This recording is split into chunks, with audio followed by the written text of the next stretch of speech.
You set foot on foreign soil. Only this land isn't ruled by any country or government. In this land we celebrate music. In this land we celebrate games. In this land we celebrate those who compose video game music. Welcome to the VG Embassy.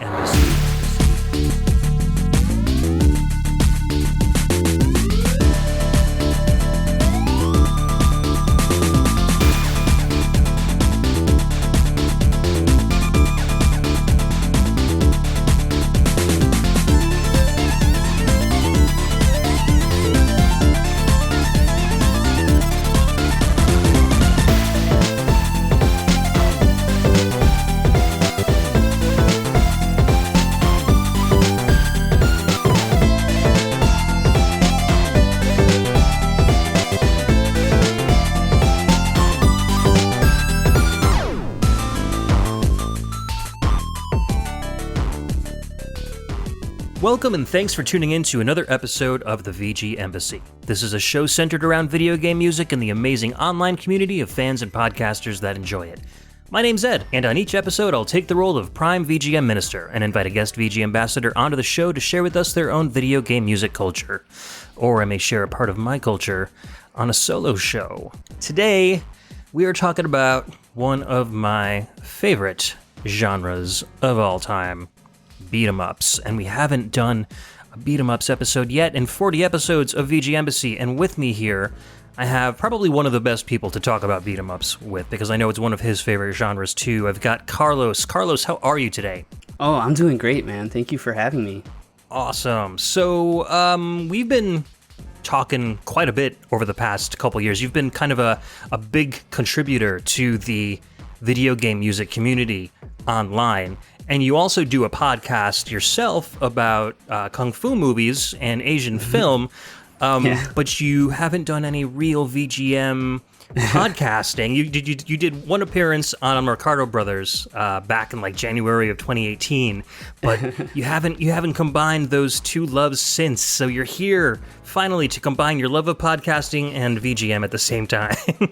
Yeah, it's funny. I've been podcasting in general. I started listening to podcasts because of video game music, and it's been a thing that I've loved all my life. And I would assume that would lead me to be in a video game music podcast, but actually what ended up happening is I would go to MagFest, which I believe you've been to MagFest before, correct? I have not, but I will be going my first time this year, or next year in January, yeah. I am very excited to hear that.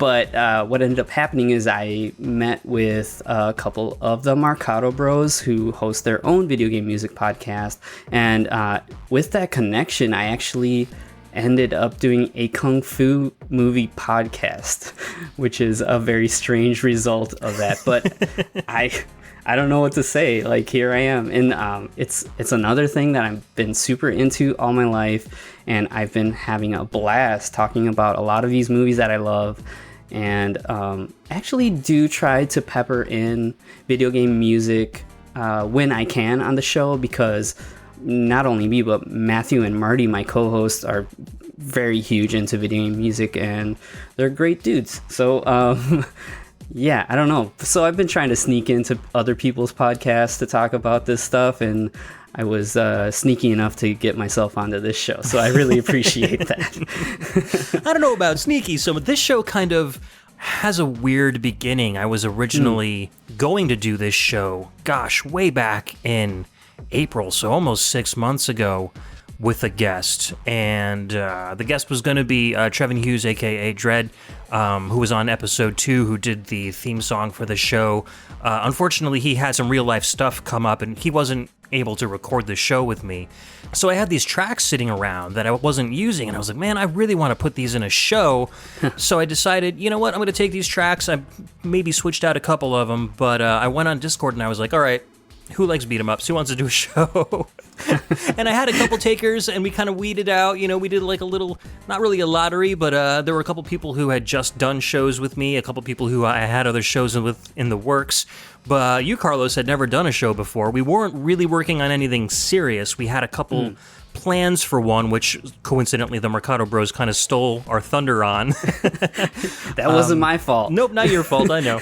But you were just the perfect match because I know you really like beat 'em ups, you really like fighting games. Yeah. I remember from the Mercado Bros show, you introed the show with Street Fighter 2 and talked about, your love of playing these games in the arcades, so I felt you'd be a really good addition. So what is your experience like? How did you get into fighting games and beat 'em up games? Were they specifically in the arcade, or did you play them on home consoles? Man, so yeah, I grew up as kind of a kid in the 90s, so we've all had, the people my age that are kind of into this stuff definitely were kind of arcade rats, where we would just put our quarters into anything that looked exciting. And yeah, I definitely would say fighting games are probably like the thing that really, really got to me in the arcades. I think the competition of it all really was exciting to me, and I had a lot of friends that played fighting games. I would say, so like fighting games are like a one-on-one situation, right? One guy wins, one guy loses. I think beat 'em ups kind of have a similar energy, but you're all working together. Yeah, and they're very close cousins too in terms of gameplay. The feel of the attacking another person with your person, that energy is still there. And you see a lot of, like Final Fight versus Street Fighter 2, you see a lot of similarities in how the characters kind of hit each other and how those moves kind of interact with each other. So I think, there are a lot of people who enjoy fighting games that also really like beat 'em ups and vice versa. They might have their favorite of the two, but I think it's hard to find a person who really likes fighting games who doesn't also like the other genre and the other way around. Yeah, and I think that fighting games have kind of, I guess, found a way to persist because of the competition side of things, whereas I think beat 'em ups are kind of more niche as the years go on. And I would especially say, like, nowadays, if you have a group of friends that are kind of into this, I think more often than not, people are going to be playing like in some kind of novelty arcade or some kind of retro scenario, right? Yeah. So like I think of like a MAME cabinet or something like that. And what I have noticed is that in order to get people to play through a beat 'em up these days, you really have to have like a group of people that are really invested in it, because I think any other people might just kind of get tired of it because they're inherently repetitive. Right. And, like beat up a group of guys, move on, beat up a group of guys, beat up a boss. So if you have the right group of people and you want to get through a beat 'em up, it's like the most fun thing ever. And I think that the big Konami games like X-Men and Simpsons and Ninja Turtles kind of really keep people's attention more. I think maybe because of the licensed characters and just kind of the appeal of seeing the translation of those characters into a video game like that. But other beat 'em ups are kind of a harder sell, but I still love the genre. It's great. And whenever a really nice beat 'em up comes out these days, it's like a really fun experience, and I think we'll talk a little bit about that later in the episode. For sure, yeah. I mean, the beat 'em ups have definitely been seeing kind of a small revival lately. They really went very, very niche for a while, and lately there have been a lot of really unique additions to the genre, and now Sega has announced Streets of Rage 4, which has people losing their minds. Yeah. So I think, with that and with this new fever behind beat 'em ups, hopefully we're going to see some new awesome games coming down the pipe. But in the meantime, we've got 12...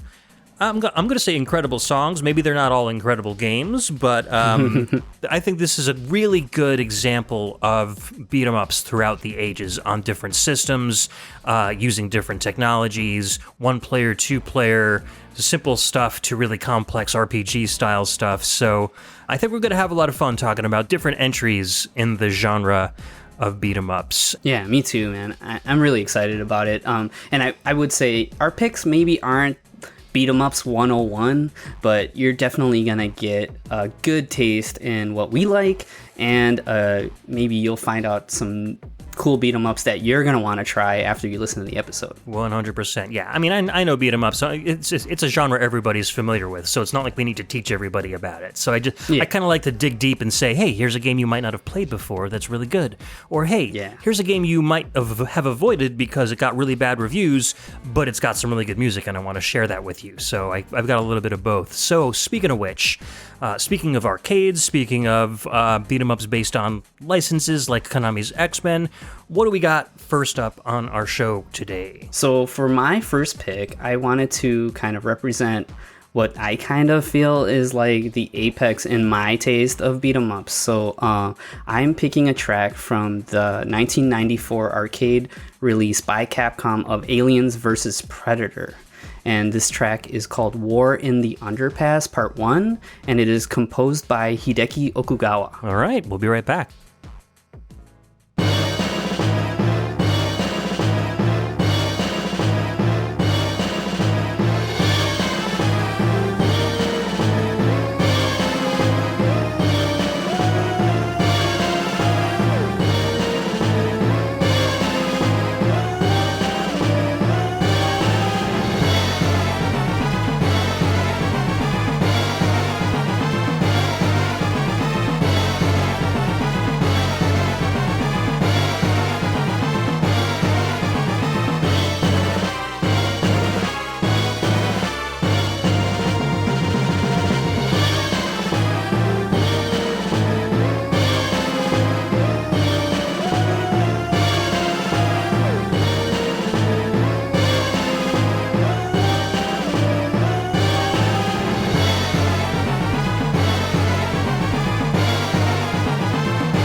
Okay, that was War in the Underpass Part 1 from Aliens vs. Predator, composed by Hideki Okugawa.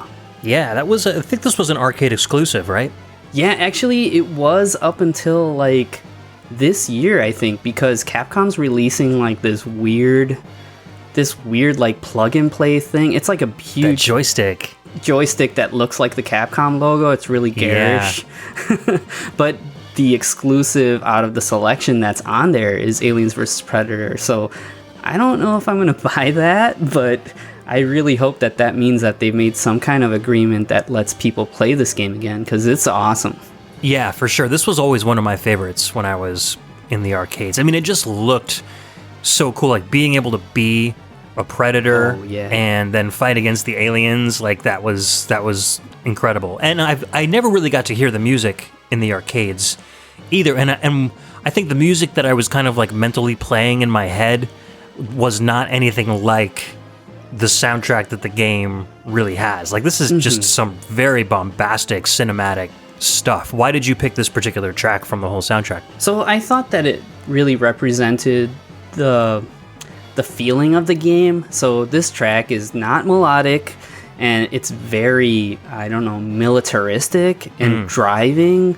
So what I think of when I hear this track is just like scores and scores of xenomorphs just coming at you, because they really were inspired a lot by, I would say, Aliens, the second film. And that movie's more definitely an action film than a kind of sci-fi horror.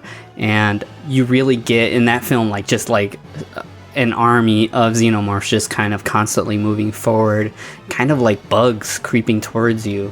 And this game, you're playing, like you said, you can pick between two predators or two marines. Actually, one of them, his name is Dutch Schaefer, like Arnold in the original film.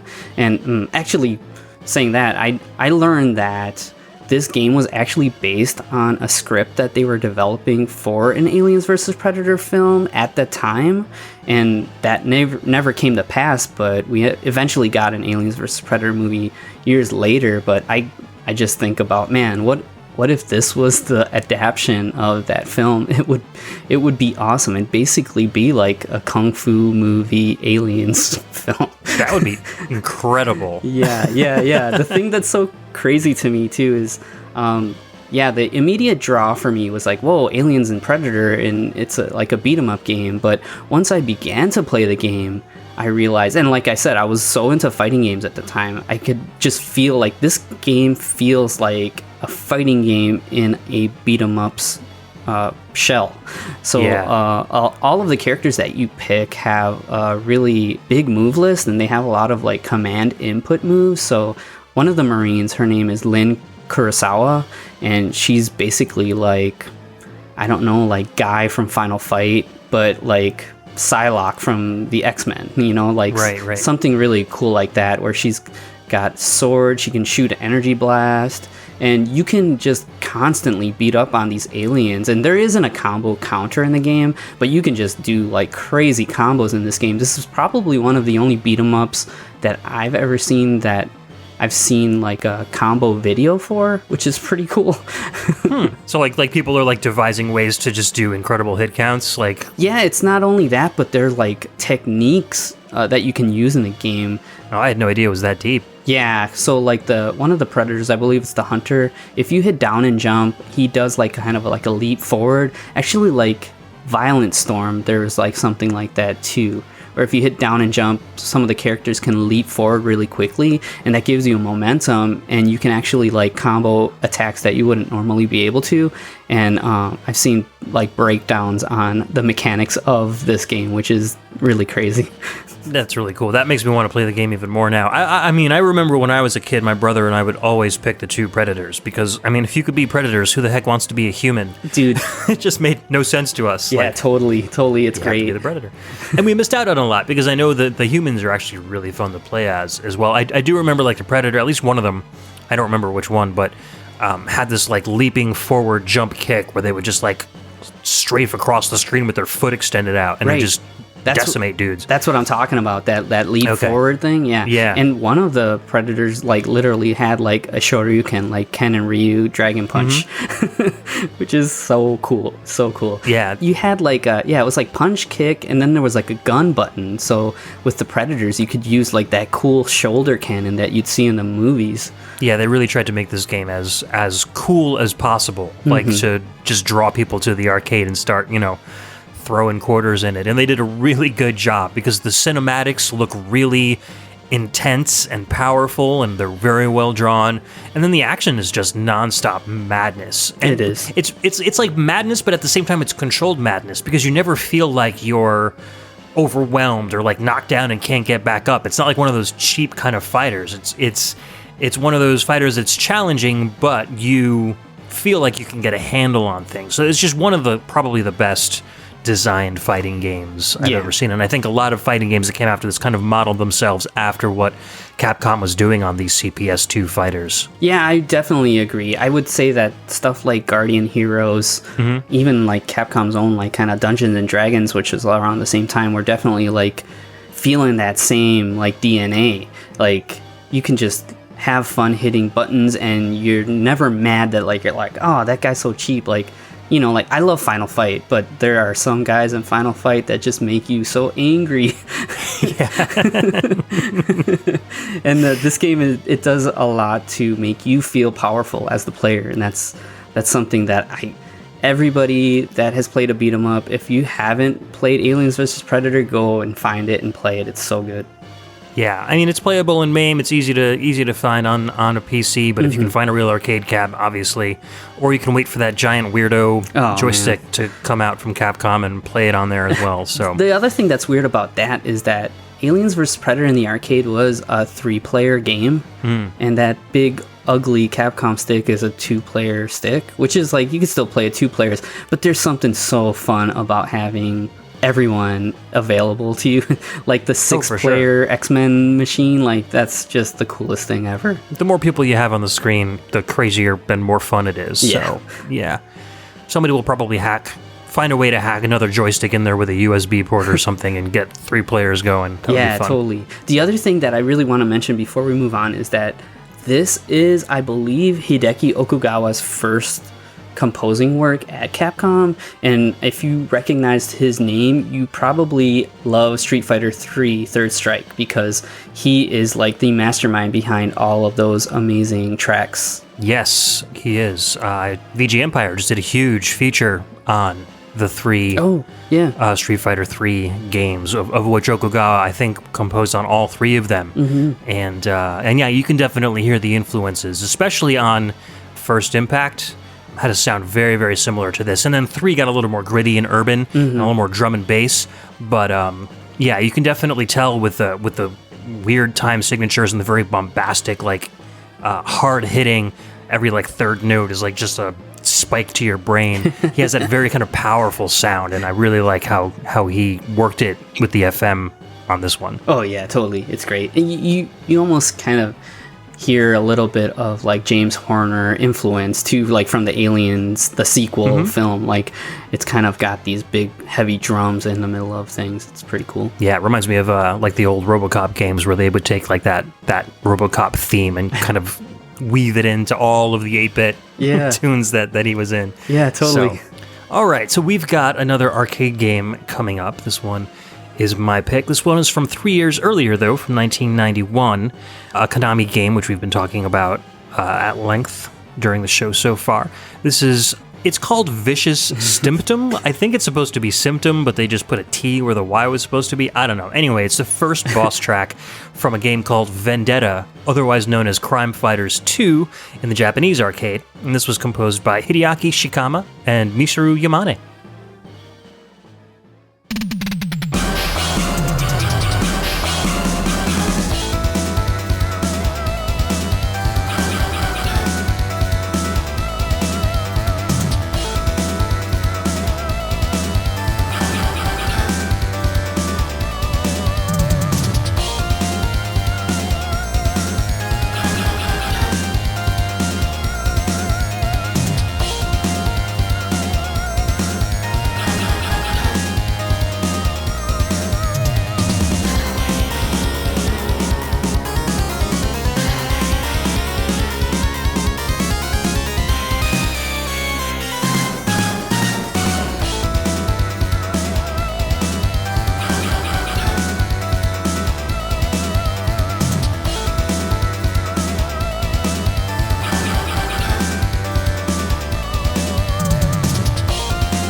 All right, that was Vicious Stimptum, aka Boss 1 from Vendetta, aka Crime Fighters 2. That came out in the arcade in 1991 from Konami, composed by Hideaki Shikama and Michiru Yamane.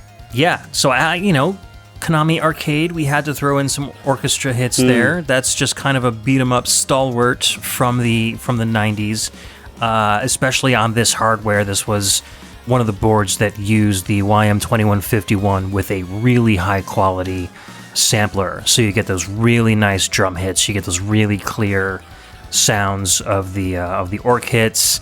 It just makes for a quintessential kind of Konami sound that's immediately recognizable. What'd you think of this one, Carlos? Oh, it feels so good, man. I was commenting to you, you gotta have an orchestra hit in a beat 'em ups episode.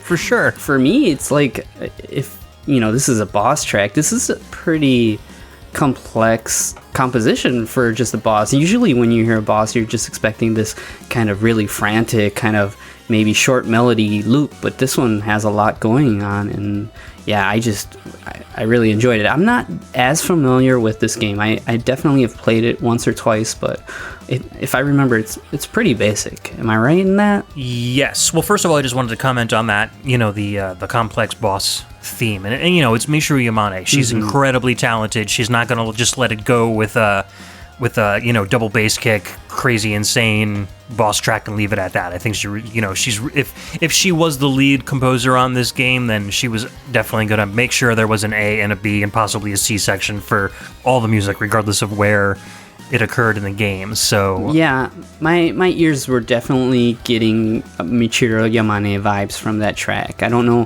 who composed it, but it feels in my heart like a Michiru Yamane track. Yeah, I think the combination of the groove with the very drawn out notes, I think that's something that she really excels at and did a lot when she was working on the Castlevania series. So, I heard a little bit of that in there. As far as the game goes, I always felt this game kind of bridged the gap between Double Dragon and Final Fight.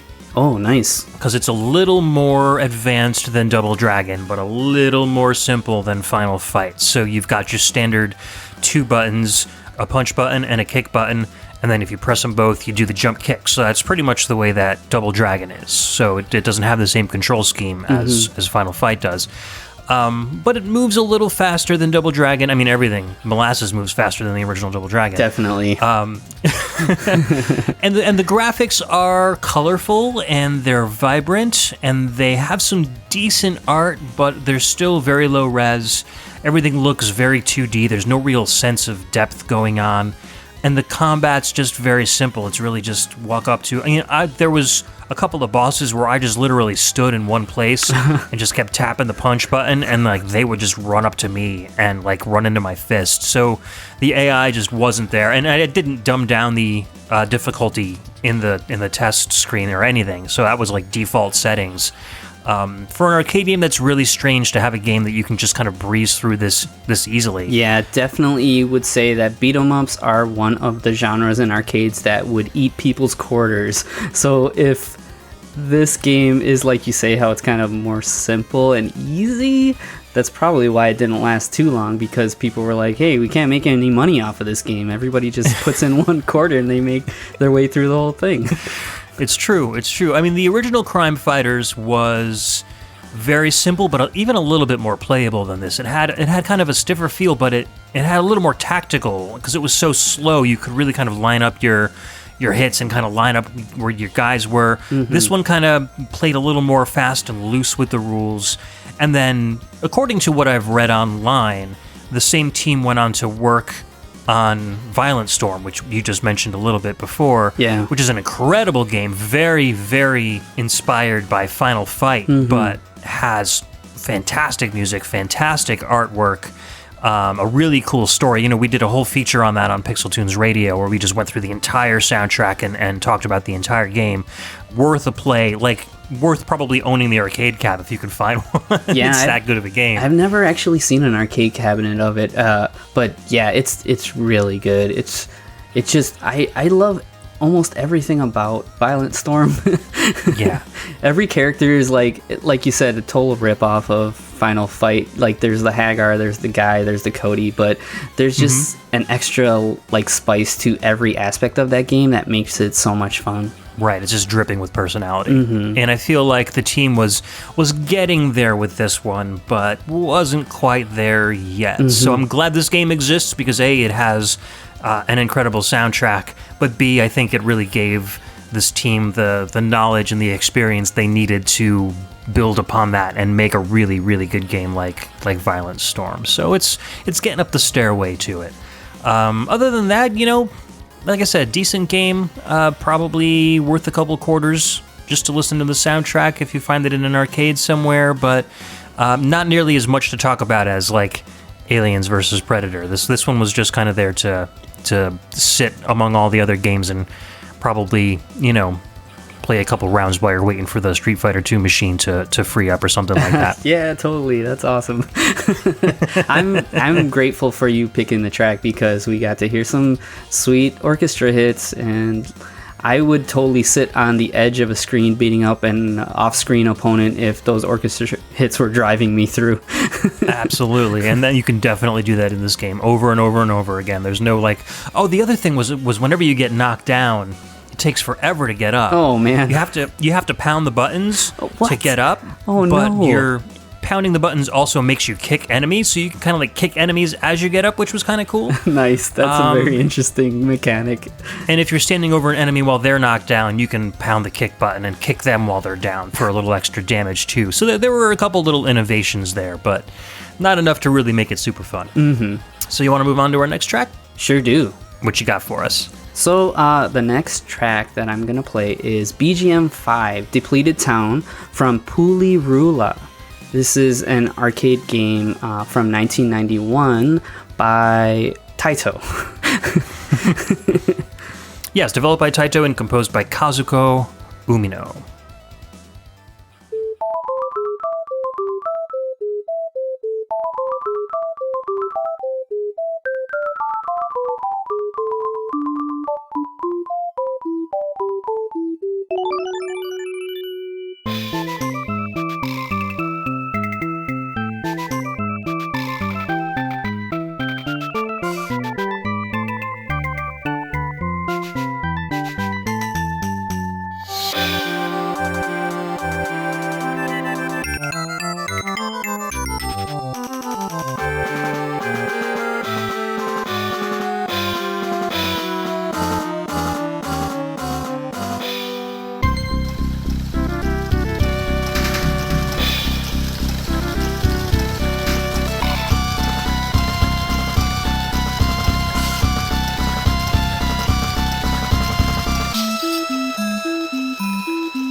You are listening to BGM 5, Depleted Town from Pulirula, arcade game by Taito from 1991, composed by Kazuko Umino. So this wasn't an RPG? Are you sure? Yeah, when you hear this, you're like, wait, what? This is a beat 'em up? So this game, not only the title of the game is strange, but the whole game is strange. So if you see a screenshot or a video of this game, it looks like a cartoon. Well, a pixelated cartoon, but nonetheless, the graphics are very... almost like a children's anime looking, definitely. and you're playing as like a young kind of almost like a European looking boy or girl, and you kind of have like a magic wand or just like a club, and you're attacking all these like weird cartoon characters. And the soundtrack is by Kazuko Umino, like I said, and she always has an interesting take in the work that I've listened of hers, and this is no exception. You've got like this waltz going on right now, but the composition is really strong and the melodies are always really strong, even if it kind of goes in weird directions. And I think she's pretty underrated, and I think that the game is actually a lot of fun to play too if you're willing to, like I said, invest your time in a beat 'em up. This is kind of a quirky, fun choice to check out. Yeah, absolutely. I had a lot of fun with this one. I remember featuring it way back when I was doing Pixel Tunes, one of those show I did with Brian Mosley from Pixelated Audio. We did a whole episode featuring Taito arcade games, and this was one of the ones that we featured. And we didn't play this track, but I remember playing the game and thinking it was basically like playing like a kid's anime. It was a lot of fun. The art was really weird. There was like digitized artwork, like animated in the background, but they would like make the eyes cross and like make their tongue stick out really long. Like there was weird stuff. There was always something fun and new to look at as you were playing.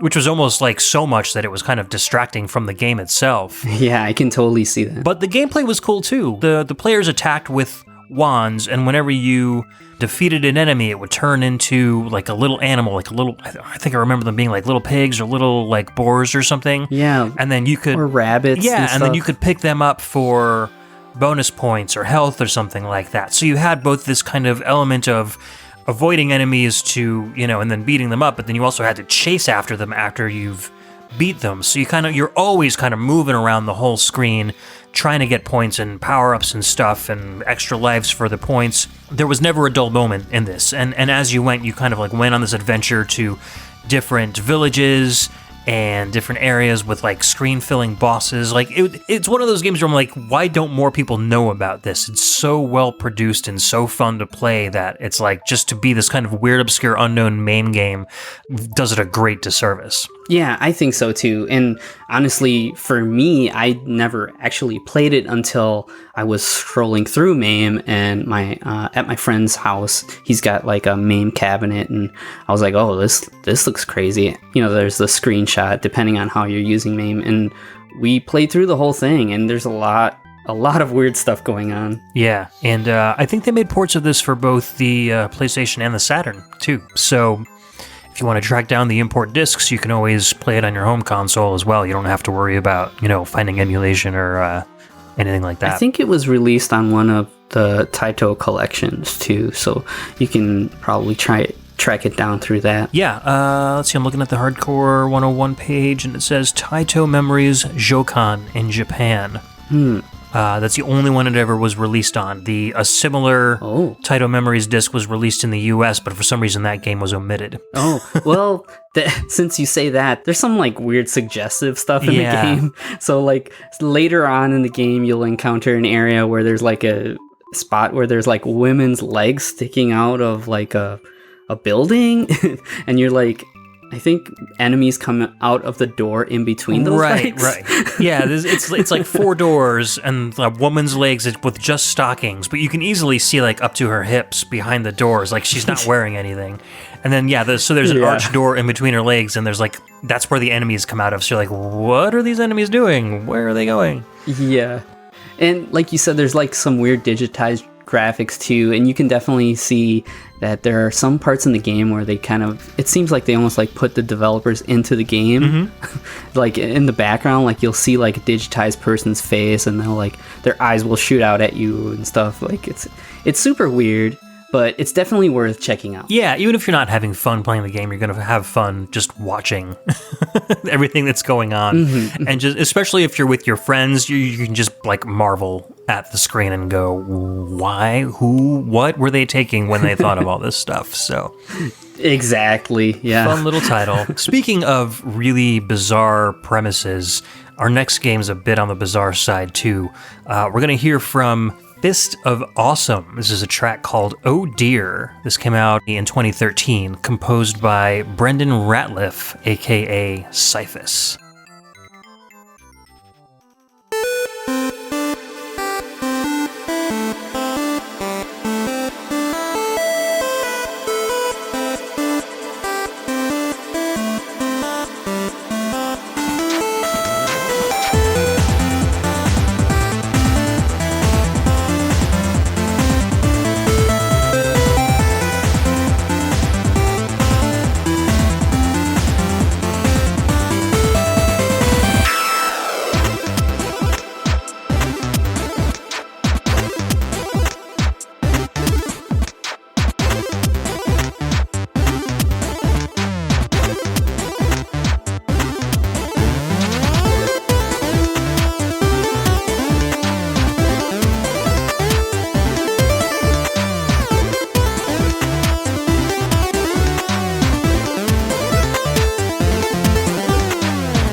Dear, that was Oh Dear from Fist of Awesome. That came out on the PC, the Ouya, iOS, and Android in 2013, composed by Brendan Ratliff, aka Cyphus. The Ouya. Yes. Nice. I actually own an Ouya, and this was one of the... I'm actually jealous of you, because, like, even though it's, like, a whatever situation, like, you know, it didn't really pan out the way everybody wanted to, it looked like a cool little box that I wanted to own. It was a lot of fun to play around with, and there were some actually really good games on it, too. So I was really sad to see that it didn't succeed as well as everybody hoped it did. I'm with you. But this is where I first played this game. It was the second most popular game on the Ouya at launch, and then later on it was ported over to Steam, where I ended up buying it again once the Ouya kind of became a defunct property.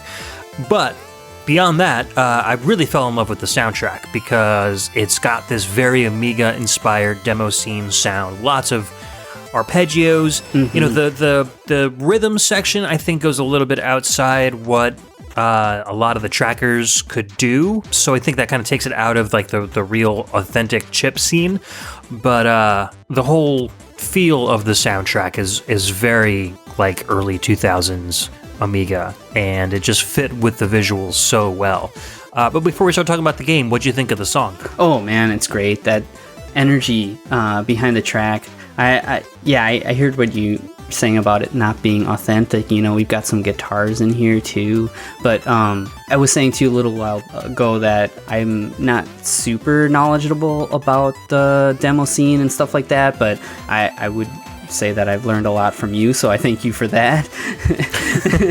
And but I do appreciate the energy, and I do appreciate the composition. It's a good track. I actually downloaded the whole soundtrack once I saw it was on your selections for today. Awesome, cool. I'm glad that I could introduce you to it, because it's worth a listen. So speaking of the composer, Brendan Ratliff is known as Cyphus and also Echo Level, and he is a composer, producer, and performer working mostly in video games, film, and radio, and he's from the UK. So he's got a couple other games under his belt. He's done a lot of other films and released soundtracks on his own. He's done the soundtracks to Gunrunner and Pineapple Smash Crew, which I'd never heard of before, but should probably check out if it's anything as cool as this. Yeah, for sure.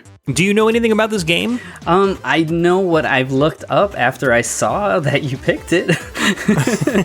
So it looks like it is a beat 'em up. Yep. You're like a pixelated dude that has a gigantic fist. He's like he kind of looks like a hunter or like a, I don't know, lumberjack, and you're just beating up animals. You pretty much nailed it, yeah. The developer describes the game as a time-traveling lumberjack-em-up. Oh, wow. They have that market cornered. Yes. So basically what happens in the game is you're just a lumberjack doing your thing. You get hit on the head. I believe you get hit on the head. It's been a while since I played it. Something happens where you like lose consciousness or go to bed and wake up the next morning or something, and suddenly bears have gained sentience, and they are now the dominant species on the planet, and so they've taken over everything, and now humans are kept as like pets and slaves.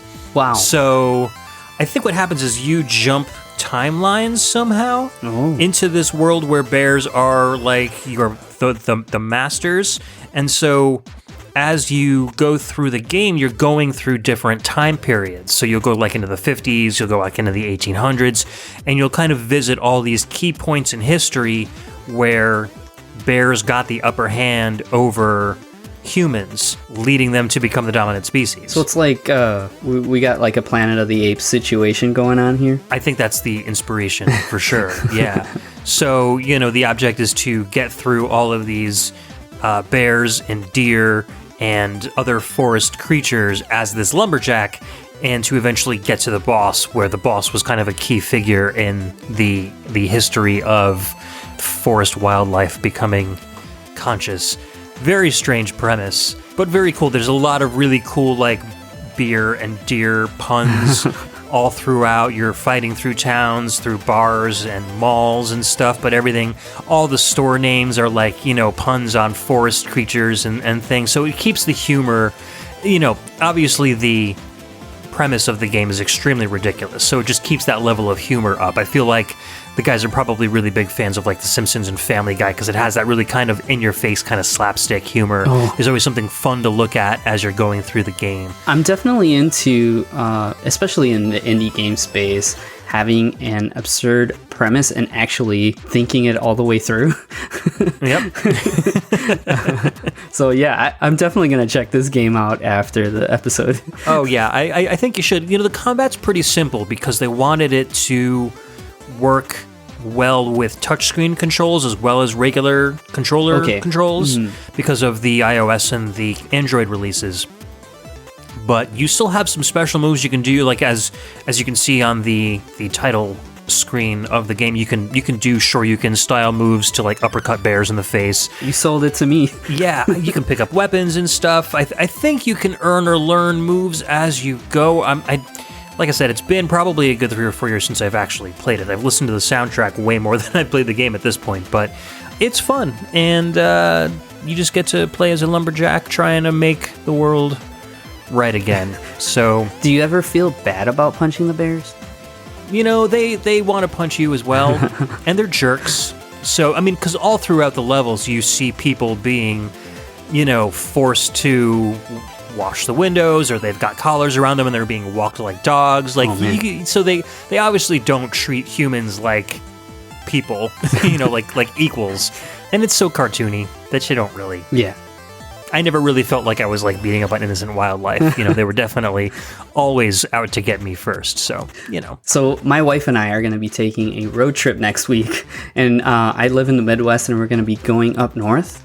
So I think what I will do is I will wait until after my road trip to play this game. So I don't have because you'll be in bear country. Yeah, I don't have any unjust feelings towards the bears that I may or may not see on my trip. If you see a bear, they're probably not going to be too friendly to you either. So maybe it'll help prepare you. If I have an enlarged fist, maybe I'll be more inclined to interact with them. Exactly. Especially if it's big and pixelated. That's right. All right, so we've got, our next track is awesome, and I can't wait to talk about it with you. So what do we got coming up?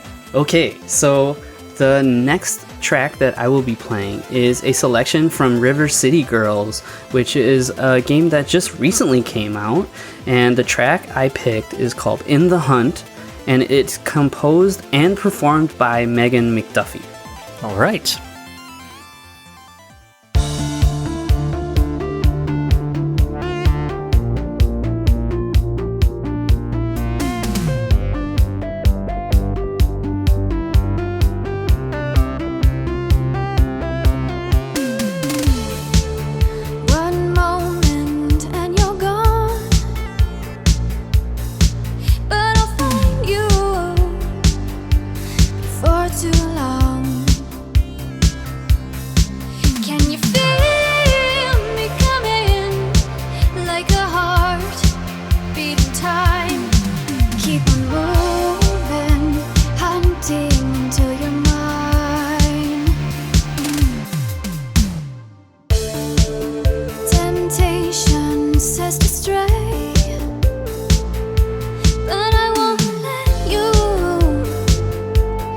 Get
You are listening to The Hunt from River City Girls, composed and performed by Megan McDuffie. It's so good. That's all I got to say about that. Man. So good. Yeah, what I can really say is I love River City Ransom, and I mean, we've already established that I like beat 'em ups, but when I started to play this game, you know, I had these expectations, and when I started to hear the music in River City Girls, I was like, wait a second, like, this isn't River City Ransom. What is this? But honestly, I was won over like immediately. Like the work that was put in, not just the music, but I think the graphics and the gameplay, it's just really, really fun and really well done. Like, I am a big fan of the artwork in the game. I'm a big fan of the combat engine. Yeah. And the music that Megan McDuffie did alongside Chipsel, right? It was Chipsel, Nate Wants to Battle, Dale North. Christina V, and Dale North. Yeah. Yeah. These guys just hit it out of the park. So this song, for me, in a lot of ways, it kind of sounds like I don't know, like a soft rock, like a Stevie Nicks or something, like, but it's got that essence into like this synth wave, like synth pop, more modern sound. It's really good. It's I would almost call it like a modern classic, but if you can get past like your expectations from River City Ransom and enjoy this, you're gonna have a blast. It's super good. Yeah, I think the game on the whole definitely feels like an entry in the River City Ransom series, and if you've played River City Underground, I think that's a little closer to the original game, but this one kind of makes it a little more modern feeling. I think, yeah, like you said, there's a little more advanced combat system. There's a lot more moves that you can do. There's a lot more storyline involved, so all the bosses have their own kind of animated cutscenes that come in that are really, really nicely done. So well done. Yeah, fantastic voice acting. Everything from top to bottom was just really quality here. And I totally agree. I mean, Meg McDuffie just absolutely blew this one out of the park with her soundtrack. I'm about 3/4 of the way through the interview that she did with Pixelated Audio, which just came out, I think, a couple days ago. From this recording, probably a couple weeks ago now when the actual show comes out. But if you haven't listened to that, go hit up Pixelated Audio and look up the Megan McDuffie episode. She goes very in depth onto her process for writing the songs, how she got involved with Way Forward. She really had no idea what River City Ransom was. I mean, she was a gamer, but she didn't really know about this series. So the guys from Way Forward basically gave her a couple of like NES and Mega Drive tunes of like the main themes from the original River City Ransom games, and just basically told her, look, make a couple games with these themes. The rest of them, just do whatever you want and come back to us. And they like basically loved what she had put together, so the sound just kind of developed from there, and she was on board with the game from early development. So I love when they do that, because then they can make the visual aesthetic match the audio aesthetic and kind of make them mesh very well. And even the songs with the vocals like this, like normally that would get in the way of a beat 'em up, but right. They sound so good here. Her voice is just, it's understated, like it doesn't really want to call attention to itself. It's just kind of an accentuation, I think, of the music. So when you're playing a song like this as background music for a game, you can concentrate on the combat and the lyrics to the vocals at the same time without really being drawn to either one too much. So it was just a really good balance of everything in this game. Everything kind of fell into place very well. Yeah, I think you're playing as the red-haired girl, right? Kyoko? Yeah. I think is who you said you were playing with. And I was playing as Misako. I think that was her name. Yep. Anyway, so yeah, we had a little bit of different experiences with that. And once you beat the game, I don't want to spoil too much, but you do unlock a couple extra characters that you can use too. And every character that I've played as, they really have like their own ways. Juggling is an interesting thing that you see not in many beat 'em ups, but in this game you have some moves that will like launch your opponent into the air, and then if your timing is good enough, you can continue these. And actually did see some people sharing on Twitter a while back, like just after the game came out, doing some really cool combos. Actually, it almost looked like a Tekken combo.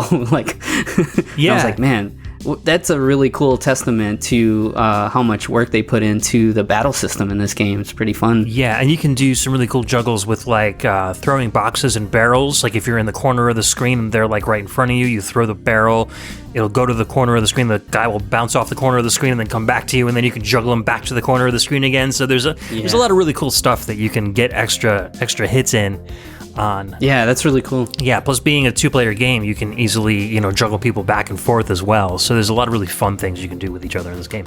Regarding the music, I kind of think it's kind of cool that she wasn't attached to the source material.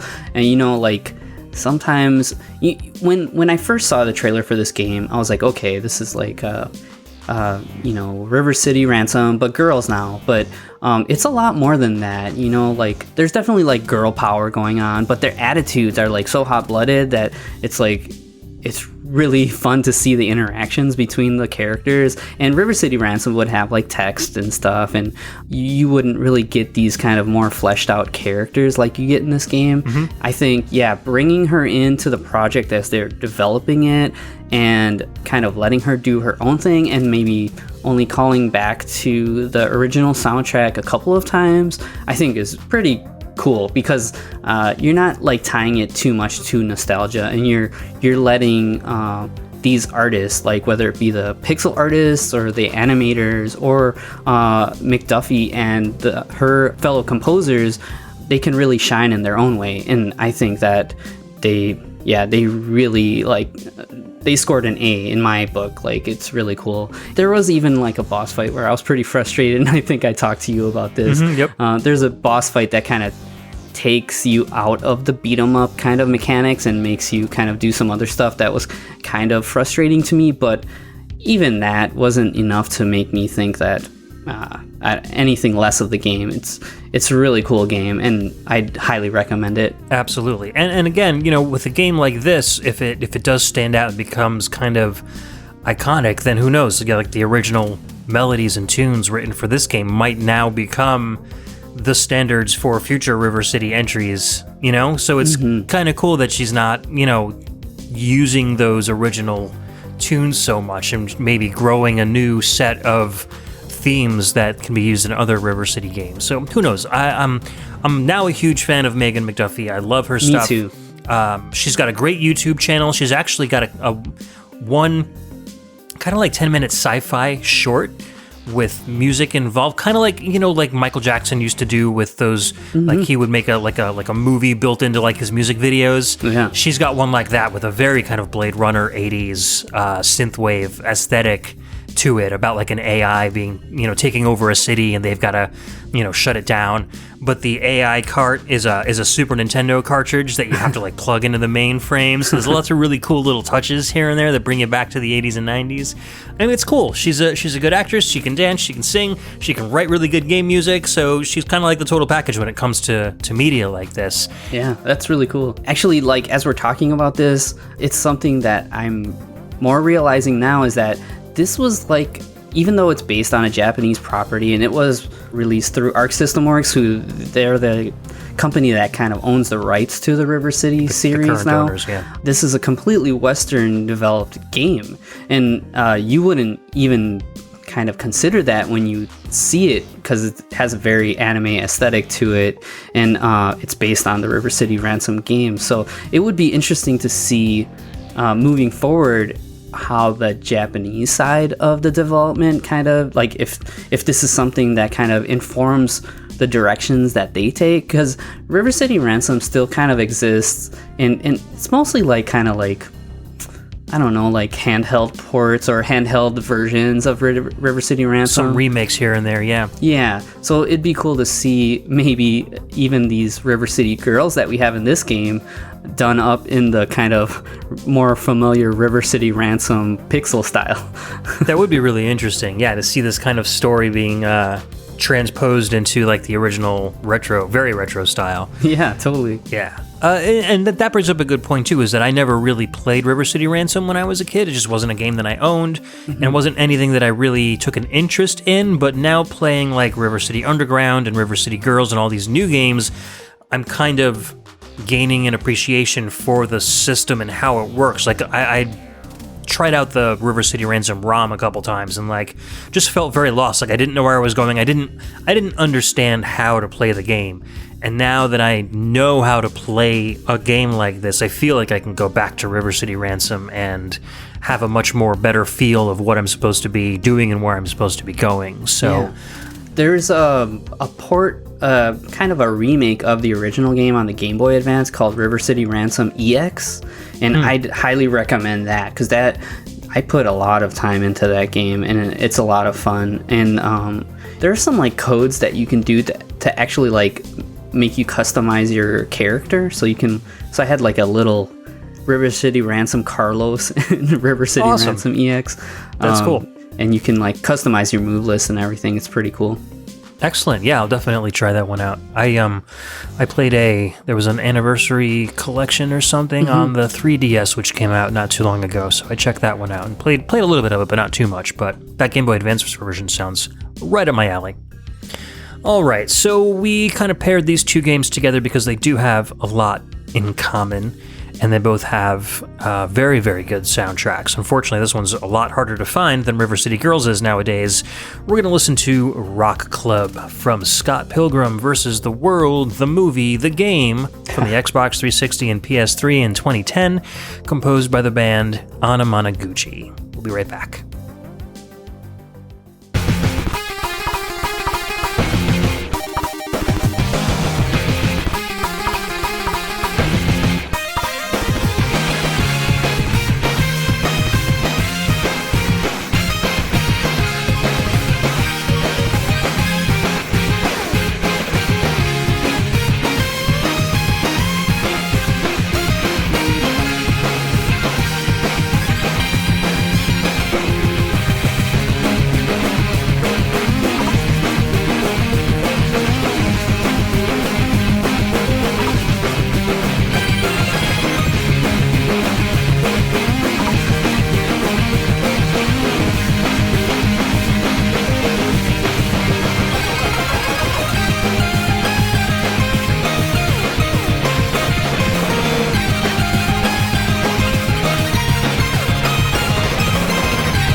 All right, that was Rock Club from Scott Pilgrim vs. the World, the game. That came out on the Xbox 360 and PS3 in 2010, composed by Anamanaguchi. Dude, so good.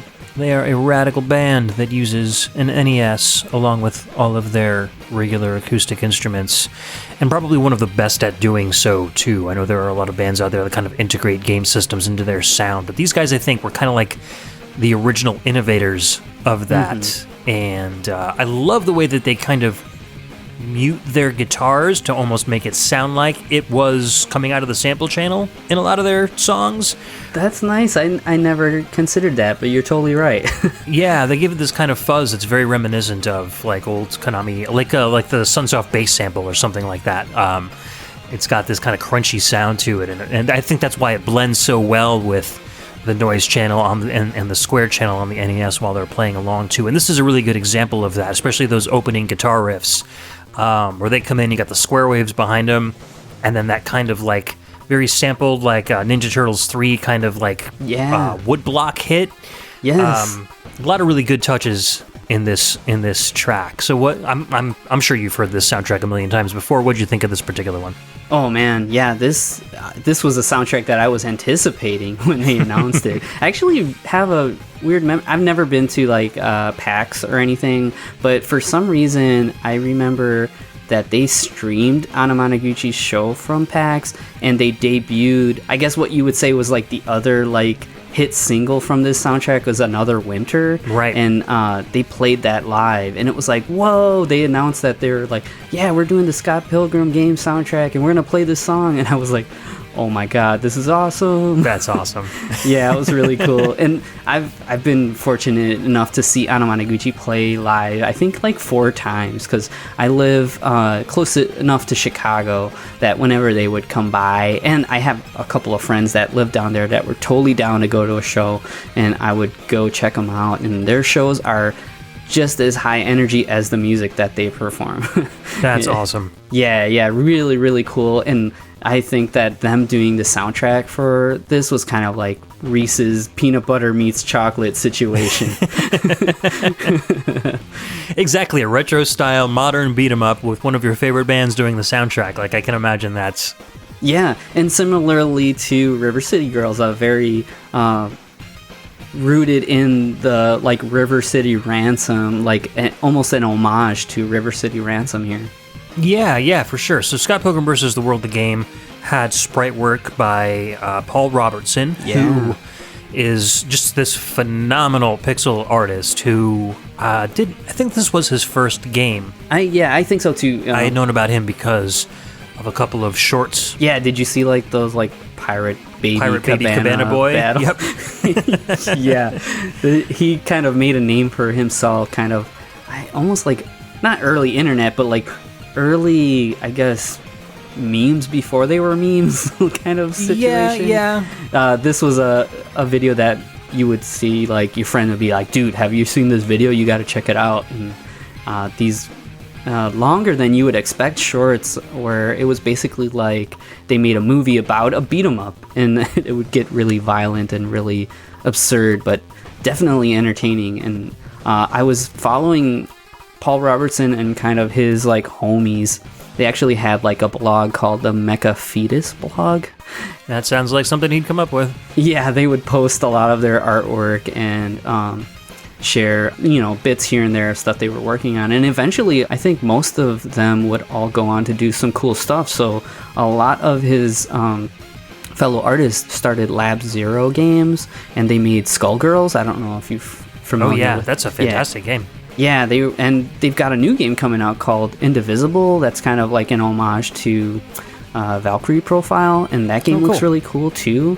So yeah, I've been a fan of kind of all of this mess for a while. Yeah, and I know Paul Robertson most recently did all the sprite work for the Rick and Morty game that just came out not too long ago, and he did a lot of Rick and Morty shorts that were featured on Cartoon Network. Yeah, he's been doing a lot of Adult Swim work lately. Yeah. It's good because he's definitely talented. He deserves the work. He deserves the notoriety. So, and a lot of the stuff that he's doing with Rick and Morty has that same kind of bizarre aesthetic that his original shorts did back. God, it must have been like 20 years now that those came out. So yeah, it's crazy to think about that. Yeah. It's like a twisted, like, kind of sense of humor with, like, sci-fi touches here and there. Yeah, with, like, a lot of kaleidoscopic LSD, trippy stuff and repetitive animations mixed with flashing colors, and then, it'll go into, like, more story, and then you'll see more weird stuff. You have to see it to believe it, and I don't think you're gonna call it a waste of time if you do see it. So if I can find that on YouTube, maybe I'll put some of his videos up on our show notes. That'd be fun to torture everyone's brain with right before they go to bed. Or expand their minds. That's true. That's probably the more accurate way to go. Anyways, so his amazing sprite work made for a fantastic game. The combat system was really good. There was some DLC characters. I think you could get Knives Chow, who was Scott's like first girlfriend in the movie, and she had some really crazy martial arts moves, and the game followed the movie perfectly. I mean, the movie is a perfect example of a video game made into a movie anyway, because you're fighting, what is it, the 7 evil X's? So each one is a different stage, and they're the boss of every level. So I mean, it kind of it's a game that writes itself. Like, how could you go wrong with with that? Yeah, I would talk to my friends and say it was kind of like the most faithful video game adaptation to a game that didn't exist. Sure. Completely agree.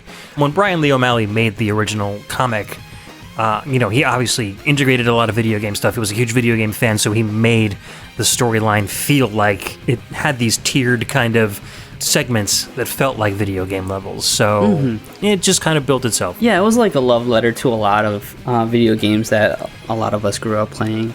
I also think that the film itself, Edgar Wright directed it, and in a lot of ways, it's kind of a love letter to kung fu movies, because I think that the fights are actually shot really well for my taste. And some of the people that worked on the film in the background had roots with Jackie Chan and Jackie Chan's stunt team. So, cool. I really appreciated the film, especially the fighting in the film. It's really well done. I remember there was definitely, at least in the final battle, there was a lot of wire work, people flying around and twisting and turning and stuff. So that makes sense. Yeah. Excellent. So anyways, Scott Pilgrim, fantastic game. Harder to find because it's been delisted from the PSN and Xbox Live networks, but if you happen to know somebody who had downloaded it in the past, they might still have it on their hard drive, so go ask. It's funny that you mentioned that, because I have an Xbox 360 that has like all these sacred gems on it that don't exist anymore. Like there was the Outrun 2 like online edition. Oh, yeah. The Daytona, like all those Sega games. So like Afterburner, Climax, those are games you can't really get anymore, and I have them trapped on my Xbox 360. Try to make like a backup clone of it in case that one ever dies. That way you can keep them and keep them forever. Yep. All right, so let's move on to some more classic stuff. What you got next on our list today? Okay, so we're kind of jumping backwards a little bit, and this next track that I have picked is called Rise and Fall Light and Dark theme stage 1 and 3 from Dark Seal, an arcade game by Data East from the year 1990, and this track is composed by Hiroaki Yoshida, Tatsuya Kyuchi, and Kenji Mori. All right, we'll be right back.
Okay, that was Rise and Fall Light and Dark theme, stage 1 and 3 from Dark Seal, composed by Hiroaki Yoshida, Tatsuya Kiuchi, and Kenji Mori. What'd you think of that, Ed? Oh, man. Okay, so it's hard to even know where to begin here because this song goes so many different places. I'm like, okay, this is like the Undertaker's theme. And then I'm like, nope, this part reminds me of Ys 3. Okay, nope, this part reminds me of, I don't even know anymore. Little instruments that pop up just for like 3 notes and go away, never to be heard of again. Like, I'm wondering what kind of sound driver these composers had to work with, because normally, like when you're working with the 2151, you're choosing your instruments and then you just stick with them for the entire song. And this one just feels so different from every single place. And I've never really heard FM music from this era, like 1990, do that before. Yeah, 1990, man. They were on something, man. They were really feeling themselves when they made this track. This is one of those situations, too, that you encounter in, like, shooting games, too, where stage 1, it's like, we're just going to punch you in the face with an awesome song, and that's just going to hook you and keep you. And this game was it's like an isometric beat 'em up with a fantasy, like a Western fantasy theme, but it is a quarter muncher, man. This game will steal your money. So I think that they were like, we have to hook them at this first stage, so make this song really, really, really good. Yeah, make them feel super powerful, even though they're not at all. Yeah. I think one of my big pet peeves with this game was that I don't think you got like invincible after you got hit. So if an enemy was on top of you, you just continually lost energy. I'm like, okay, that's great, thanks. Yeah, and I think this is one of those beat 'em ups that there are like traps that like you'll just get hit, and it's like, yeah, there's literally warning. no way I would have known that was there. Pain in the butt. But yeah, I mean, so when I started playing, I was like, all right, I'm not really sure if I consider this a beat 'em up. And then I played a little bit more, and I was like, okay, so you're definitely using melee combat, and enemies are taking a couple hits to go down. I couldn't really figure, like, having an isometric perspective, I think, is what threw me off, because usually you're only looking at that, like, 2.5D, horizontally scrolling kind of screen for the traditional beat 'em up genre. But the more I played it, the more I was like, okay, this feels more like a beat 'em up than like an action adventure game, and I could see why you picked it. Is that kind of the same feel you got from it? Yeah, totally. I kind of feel like beat 'em ups as a genre, they're kind of like these bullet points that you have to land on for it to count, and I think it's kind of a gray area too. But I think that when the game depends more on your platforming or your movement than just you punching guys over and over and over and then moving on to the next area and punching more guys, I think then you can kind of say, oh, this isn't a beat 'em up as much. But I always thought it was a beat 'em up because it was like there's just always like dudes coming at you, and especially one of the bullet points I would say is a cheap hit. Yeah. So like any game where there's like a guy just pokes you in the back and you're like, oh man, come on, like what's going on here? It's like, okay, this might be a beat 'em up. Yeah, for sure. I mean, I appreciate those games that have like the an AI that's advanced enough that like while you're punching a guy to your left, the guys to your right will just kind of like hang back and wait until you're done. And then, once you knock them down, you can turn around and start punching the other ones. The ones where like they're going to come and attack you from the back, even when you're attacking somebody on the front, like I hate those games. They make me immediately want to turn it off, because I'm like, there's no way I'm going to be able to manage the screen to get everybody on one side of me that quickly. So I think that's kind of one of the marks of at least a developer that knows enough to make it might not be realistic, like in real life, the enemy would probably see that as an opportunity to hit you, sure. But in gameplay, I feel like having guys kind of take their turns, almost like Kung Fu film style, is a little more fun to watch and a little more fun to play. And the other reason that I wanted to pick this is because there were a good handful of fantasy themed like beat 'em ups that were pretty cool, and I was actually toying with picking a track from King of Dragons, which is Capcom beat 'em up that I really enjoy, and that's like Yoko Shimomura, so that's like, whoa, yeah, that's really good. But I thought that I would choose this because I already picked Aliens vs. Predator, and that's kind of representative of Capcom around that time.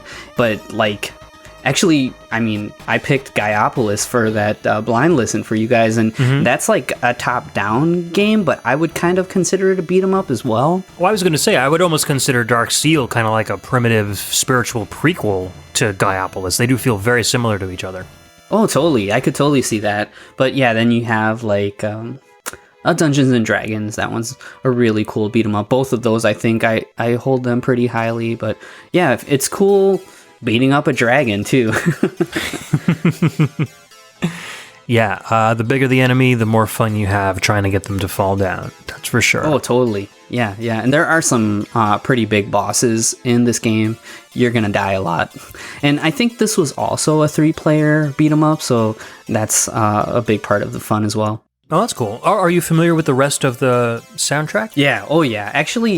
I actually own the CDs of Dark Seal 1 and 2 because I like the soundtrack so much. Yeah. Awesome. So this isn't like, because I know you were talking a little bit about having that first track on shoot 'em ups be really good. Like, so I was thinking of games like Veritex and Hellfire where you've got really, really strong first level music tracks, and then they kind of like taper off in quality towards the end. So you're saying this soundtrack's pretty strong throughout?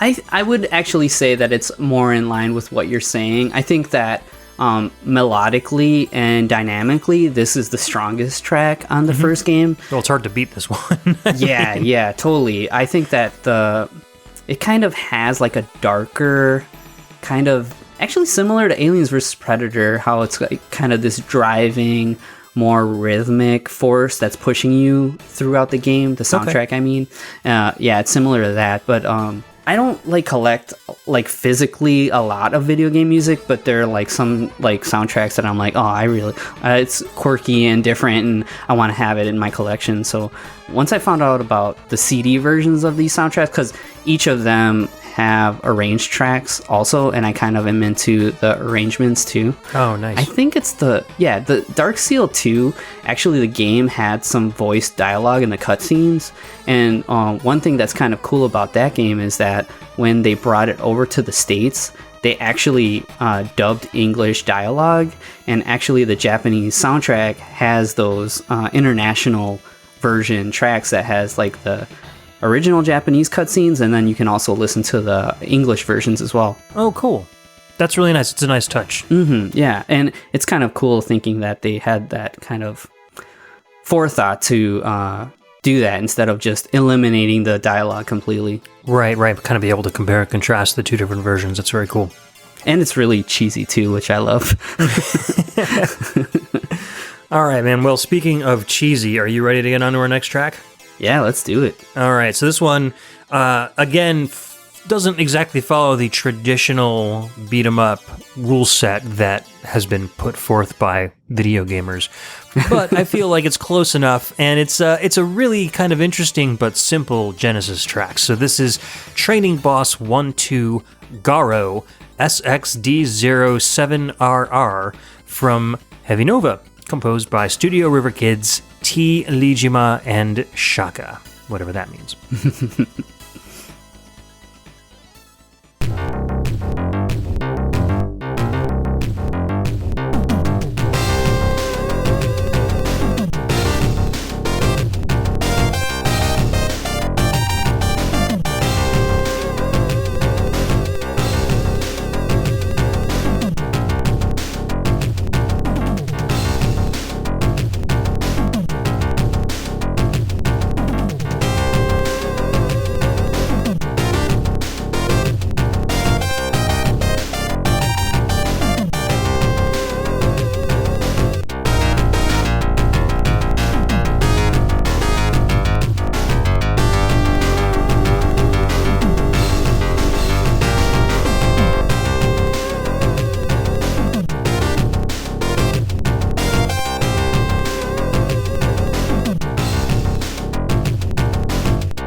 All right, that was Training Boss 1-2 Garo SXD07RR from the game Heavy Nova.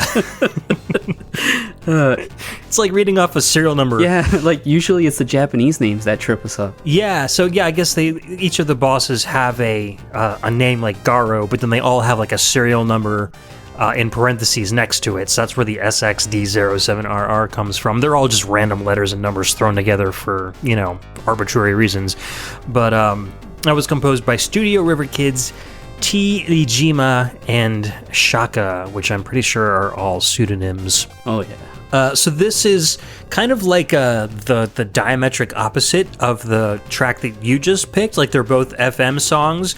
Yours is very precise and well composed in different moods and movements throughout, and mine is just like balls to the wall. We're just going to push all these FM channels as hard as they can possibly go, throw in some gritty ass drum samples. Oh man, I love it. But it slaps. I mean, this is a really cool track for how simple it is. And then the drum solo is what got me. I was like, oh, I have to throw this in. It's got those like little like 90s toms going on. It was just really cool all around. What'd you think of it? Oh, dude, I loved it. I think it is, like you said, like kind of like the yin to my track's yang. Yeah. And I'm kind of familiar with this game, not terribly, but it totally fits like this kind of cool kind of sci-fi anime looking robots. Yeah. I just eat that stuff up, especially from this era. And the track, just like, I just want to like walk around as a robot and punch the next guy that gets in my way. Yep. And it's just got a very grimy feel, and this game looks very grimy too. It's got that early Genesis, everything is like a brown or an olive green or like a navy blue. Like they just used that drab color palette really heavily back then, and the music really fits with that theme really well. So you were talking about it maybe not being as much of a beat 'em up. Yeah, yes and no. So you are it's a side scroller, which but it doesn't have like a 2.5D, like you can't move up and down on the floor like you can in the Final Fight, etc. But you are a giant, slow moving kind of a mech, and you will face off against enemies of different sizes and stuff, and you can use punches and kicks. So I mean, it feels like an action platformer fighting game. So yeah, I really like that. Yeah, the whole seeing the player versus enemy kind of deal, where it's almost like a fighting game. Yeah, exactly. And you have these kind of walking forward and kicking and punching enemies segments, and then when you get to the end of the level, you'll fight the boss in a fighting game style one-on-one battle, where it would be much more like a fighting game. You'd have 2 energy bars, 3, 2, 1 fight, and then you would get into a battle. But the problem is the game is so slow and the moves are so awkward and janky. Like you have to do to even get his energy down, like you have to do jump over, crossover hits over his head, so he's not constantly blocking every single thing that you're throwing at him. You have to basically cheese the enemy into submission in order to get anywhere. So it just takes forever to beat any of the enemies that you're facing, and then you have this dash move that you can do, but you can only use it once every so often, and only when your energy level is above a certain amount. So as you get hit, you have less abilities, which is kind of counterintuitive to what fighting games usually do. They usually make you more powerful. So all in all, just a lot of bad design choices. I was playing this with somebody. I think it was maybe Cam Worma or something. Yeah, because he really likes that other robot fighting game on the Genesis. I forgot the name of it, but that it reminded me of Heavy Nova. So I was like, hey, try out Heavy Nova. It's very similar to this game that you really like. And he tried it, and he's like, no, this sucks. Oh, no. Which I knew, but I just wanted to see what he thought, because, oh man, what was the game that he liked? I think he talked about it on Embassy Exclusive a lot, but I don't remember the name of it. It's right on the tip of my tongue. I know what you're talking. It's kind of like a fighting game, right? And can't you oh man, I'm looking it up. All right. Genesis robot fighting game. Maybe that works. Cyborg Justice. Yes, yeah, thank you. He was a big fan of Cyborg Justice. The soundtrack on that is like pretty crazy too. Yeah, he's played a couple of tunes on MSC exclusive, I think. And so if you're familiar with Cyborg Justice, the combat in this game feels a little more simple, but very similar, very slow. You have to use weird button combinations to get your mech to do different things. That's just not intuitive at all. So yeah, stick with the music. I originally experienced this game as a Sharp X68000 game. Oh wow! And liked the soundtrack. The soundtrack to the X68000 game is really similar, but it's a little cleaner.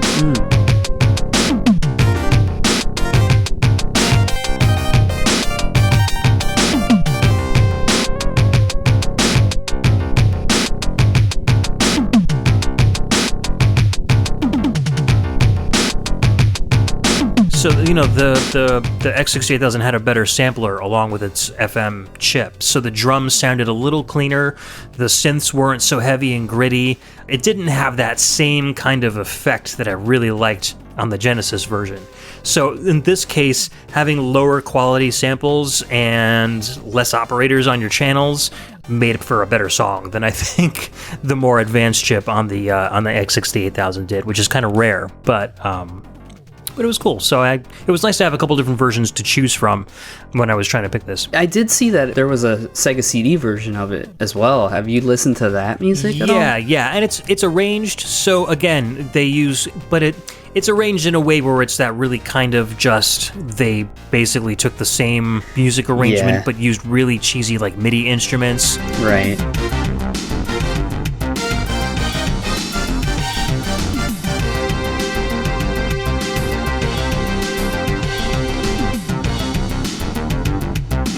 It's all very robotic sounding. It was like one of those things where it's like, oh, we're putting it on the CD, so we have to come up with music for it, rather than I'm going to put my love and dedication into making a cool soundtrack. So, dang, this is definitely the in my opinion, this is the best version of the three versions of this song. So that's why I threw it. This track kills, man. I love this track. Yeah, the rest of the soundtrack's pretty good too. Yeah, I wasn't really familiar with it, and outside of my tracks, I feel like this is my favorite track that we've heard awesome. So far. Well, glad I could introduce it to you. Very cool. Yeah, thank you. So, speaking of heavy tunes, we got a real banger coming up. What you got next for us?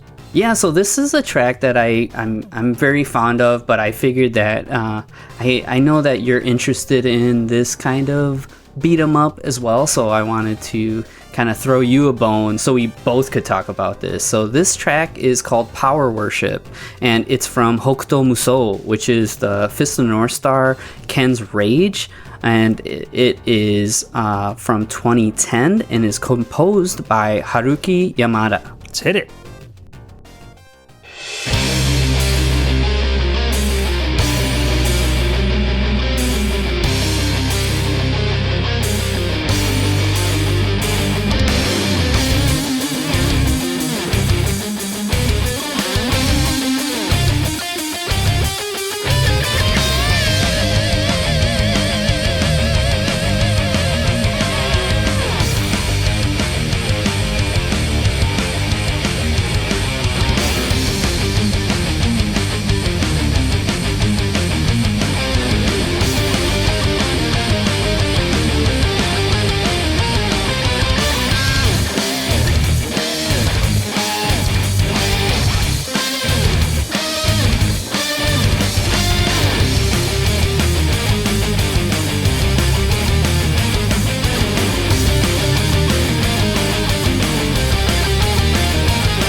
Okay, so I just melted your face off. Damn straight. With Power Worship from Hokuto Musou. Fist of the North Star, Ken's Rage. This came out on PS3 and Xbox 360 in 2010, and this was composed by Haruki Yamada. So, Ed, I know you're big into the Musou games, aren't you? I am, actually. Mostly Dynasty Warriors, but I did play both of these games as well and enjoyed the hell out of them. Okay, awesome. Yeah, so like for me, I'm not necessarily super into the Musou games. I've only played a handful of them. I actually kind of remember, I think the first ever Dynasty Warriors, isn't it like a fighting game? Yeah, it was much more, it wasn't anything like the games now. I think it was more like a one-on-one fighting game, and then the second one had more of a one versus many, and then that just kind of grew and grew and grew as the series went on. I didn't start until Dynasty Warriors 6. Oh, so cool. And then I kind of went back and visited briefly the games that came before it. But even though 6 only seems like it's 3 titles ago, they released like 3 games per each numeric release. So there's like Dynasty Warriors Extreme, and then there's the Tactics version. So there are a lot of games that I've played since 6 came out. Yeah. So for me, I am a big fan of Fist of the North Star. So like this is kind of like how Scott Pilgrim was to me. I was like, Fist of the North Star is like perfect for this type of game, because literally Kenshiro, the main character in Fist of the North Star, just walks any direction that he walks in, and guys just come at him and he just destroys them all.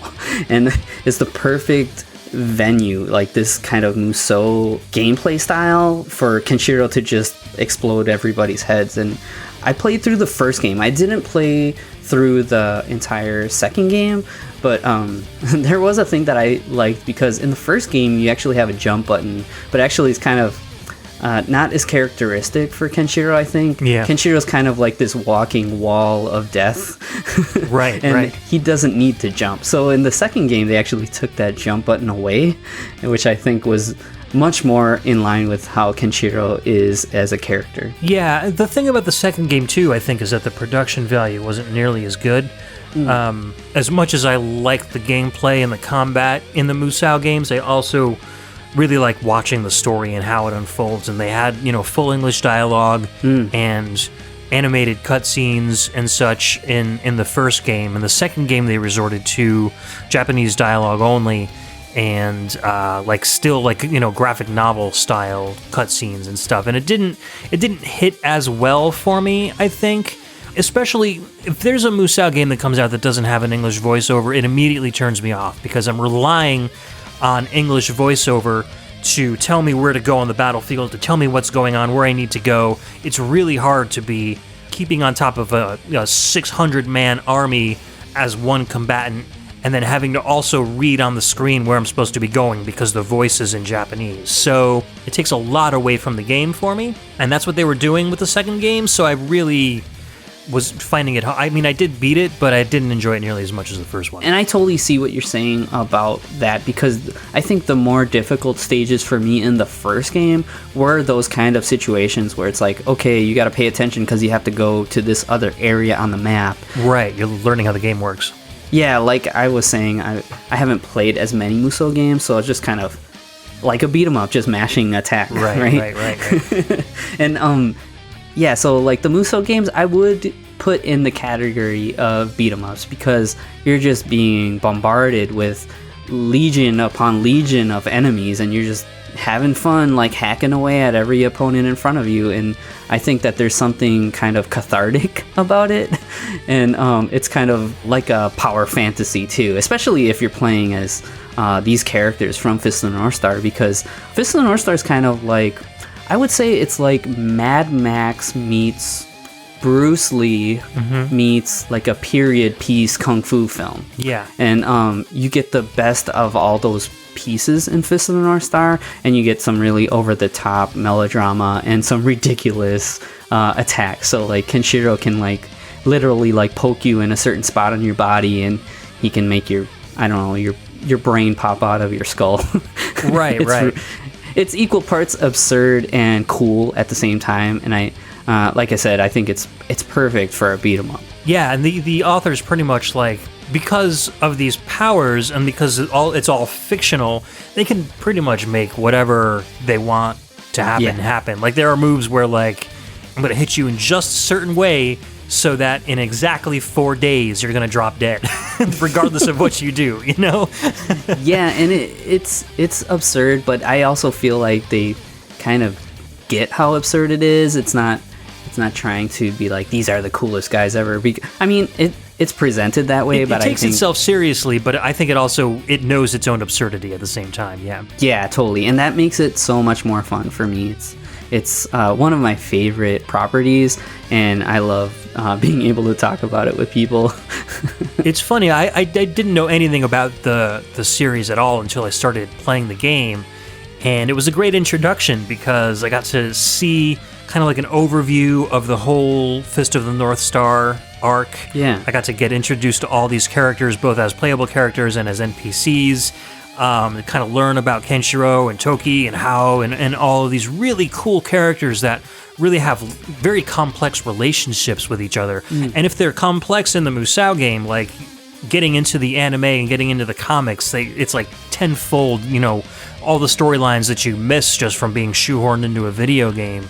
Just how much content there is in this universe is mind-boggling. Yeah, and it is like you said, the game is basically kind of like a greatest hits of all like the best moments from the series. And I think Koei Tecmo, they're really good at doing like faithful like character models of these characters too. Like Kenshiro and all of the characters here look so awesome in this game.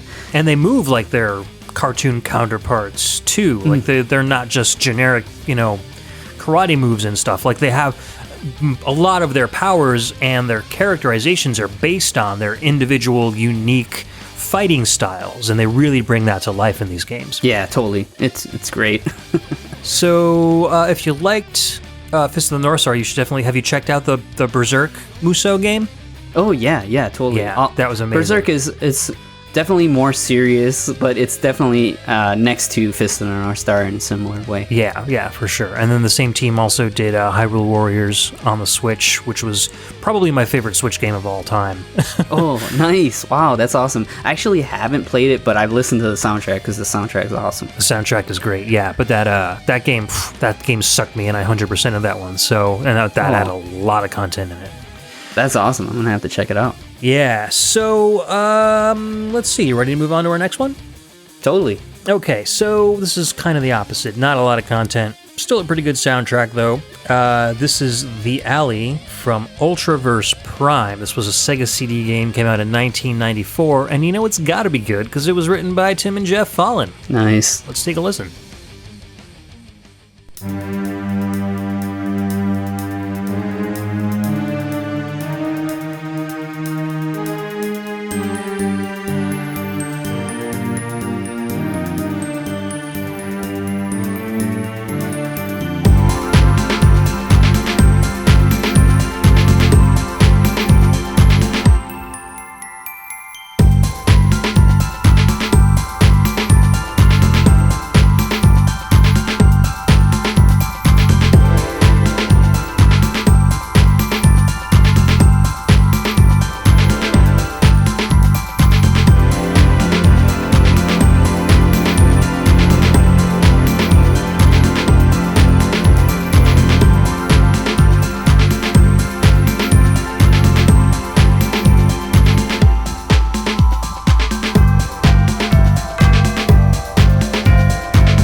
That was The Alley from Ultraverse Prime, the Sega CD game released in 1994, composed by Tim Follin and Jeff Follin. And yeah, okay, so this isn't Tim Follin's greatest work, but it's also one of his works that isn't really talked about that much, so I really felt like I wanted to kind of share it. Plus, I had just gotten back from Retro World Expo, and one of the things I do whenever I go to a game expo is I try to grow my small collection of complete in-box Tim Follin composed games, and this had been a title that I had been after for a very long time, and it's extremely hard to find at a decent price.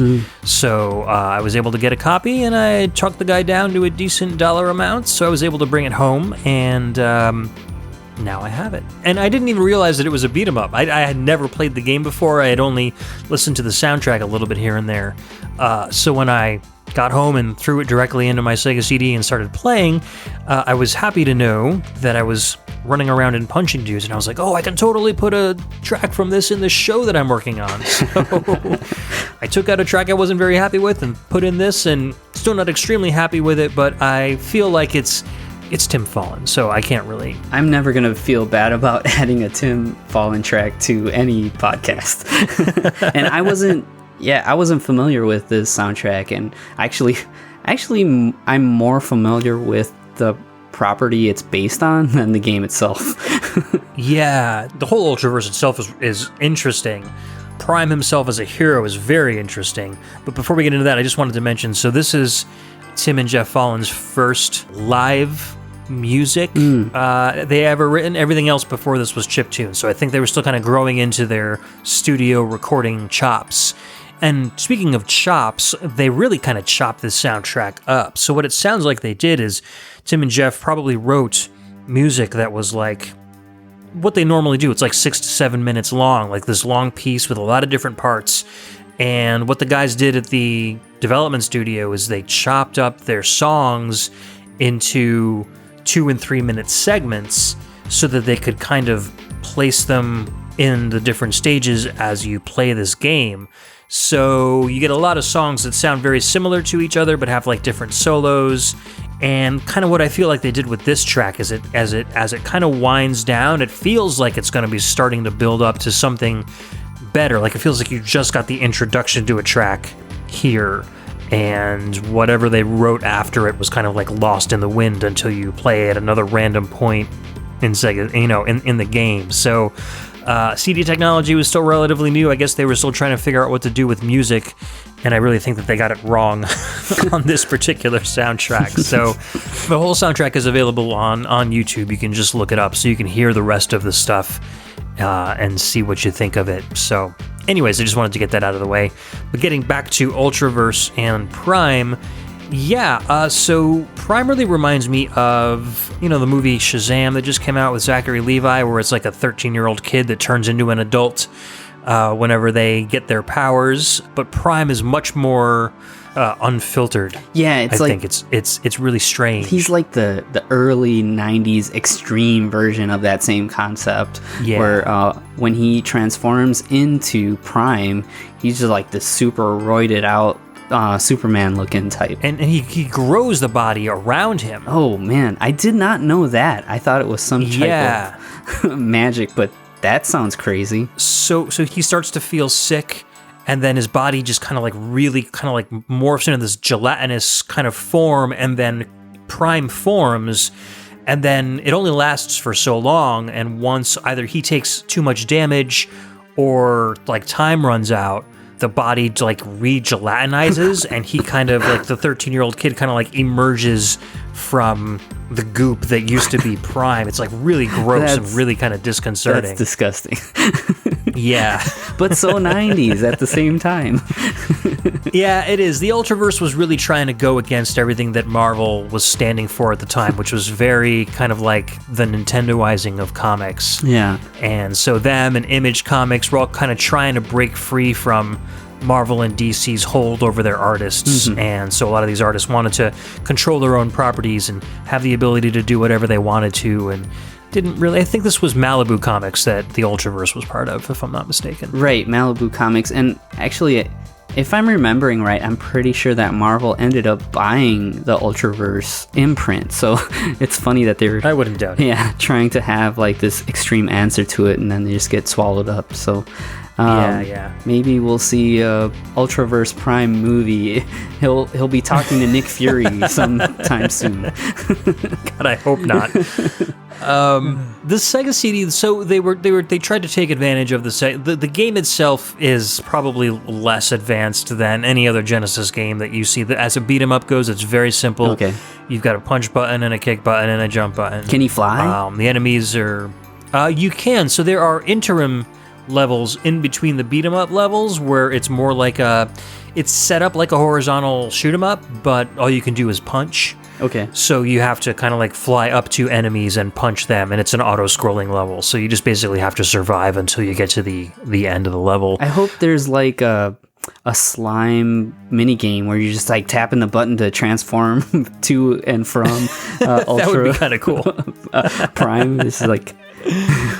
That would be neat. I know there is a big like full screen digitized image of Prime kind of slimifying when you get a game over screen. So Nice. There's at least a little bit of that in there. And also another really bad decision. They decided to digitize the first 12 issues of the Prime comic and include them in the options menu on the disc. Here, enjoy these issues in the worst way possible. Right, because they are like scanned in, but then they're only using like, the Genesis color palette. So they're all really rough and dithered looking, and they had to redo all the text instead of like the handwritten comic font. Now it's just this blocky, Sega Genesis system font. You're just kind of really trying to make out what all the pictures are, and you can kind of zoom in and scale out, but none of it really ever helps. So I tried reading a couple of the comics just to get like a feeling for what Prime was all about, so I could at least talk about it on the show a little bit. And I ended up going and trying to like find some digitized, like real digitized comics, so I could actually make out what these pictures were talking about. So yeah, crazy stuff. I think this was just a development studio that didn't have very many games under their name, was just very new to the whole CD thing, was just kind of like throwing darts at a wall and just seeing what would stick with the CD format. And this was such a weird era of games where they were really trying to, they have all this memory. They have 700 megabytes versus like the 32 megabits they used to have back in the day. And like, what do we do with all this space? How do we utilize this? And they made a lot of poor decisions along the way. And this game kind of exemplifies a lot of those poor decisions that used to be made. Quite a shame. Well, I'm still going to be checking this soundtrack out because I wasn't very familiar with it. Yeah, it's cool. The first song, I would have shared it, but I already shared it on our vocal songs episode of Pixel Tunes back in the day, and I don't really like to double up too much, but it's this really cheesy kind of southern rock story time kind of rock song. You have to kind of hear it to believe it. It's really kind of comical. Just like the whole chorus is like primed for action. It's bizarre, but it's worth a listen to. And the rest of the tracks have kind of more of a guitar rock feel. This one's more of like a dancey disco kind of feel to it. But if you want to hear some early Tim Follin work from the digital audio era rather than the chiptune era, it's worth a shot. And that's all I got to say about that. So, we have one last track from you for the show, sir. What do we have? Okay, so I am going with a classic. This is Forest, aka Mission 3 from Double Dragon. I'm starting off with the Famicom NES version, and this came out in 1988, and it's composed by Kazunaka Yamane. All right, and just for comparison's sake, and because Carlos wanted to share it too, we're going to back the NES version with the arcade version, which is a FM sound chip, because they sound really different from each other, but they're both really cool to listen to. So we'll listen to both of those, and we'll be right back.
You are listening to Forest, Mission 3 from Double Dragon on the Famicom and NES and the arcade from 1988, composed by Kazunaka Yamane. That NES version brings back so much nostalgia. Man. Yeah, same here.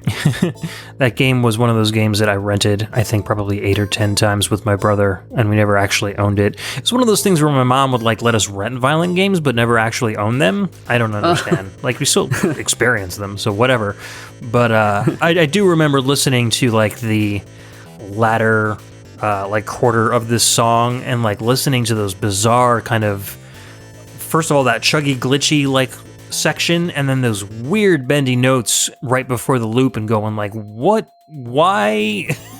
It's really the song interesting. sounds so groovy at the beginning and then just gets strange at the end. Yeah, and it's funny actually.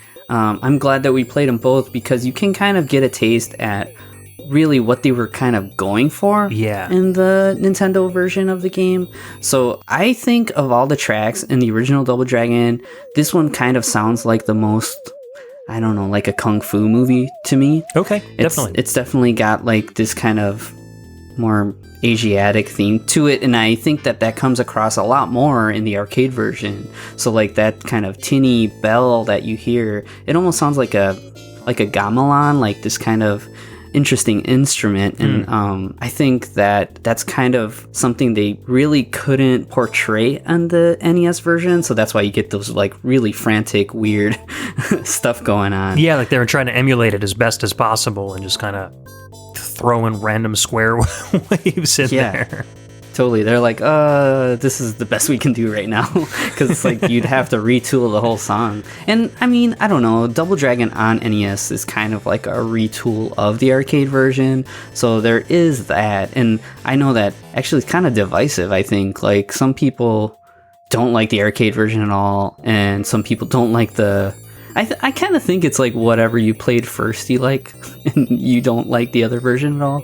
I don't know. I mean, I like the fact that the NES version had kind of some character progression where you learn new moves as you gain those levels, and I don't think that was part of the arcade version, if I'm not mistaken. Yeah, I'm pretty sure you're right. And, you know, in the arcade version, you'd have more opponents to fight at a time. I think the Nintendo version really only let you fight 2 people at a time. And actually, now that I'm thinking about it, I think it's always like the same kind of character type. That maybe it was a limitation of the system, because you would never fight like a Linda and like a Roper at the same time. You'd fight 2 Lindas or right, or 2 Shins, or whoever. Yeah, they would all. But it had that interesting one-on-one fighting mode too, which was pretty cool. Which was entirely different character sprites.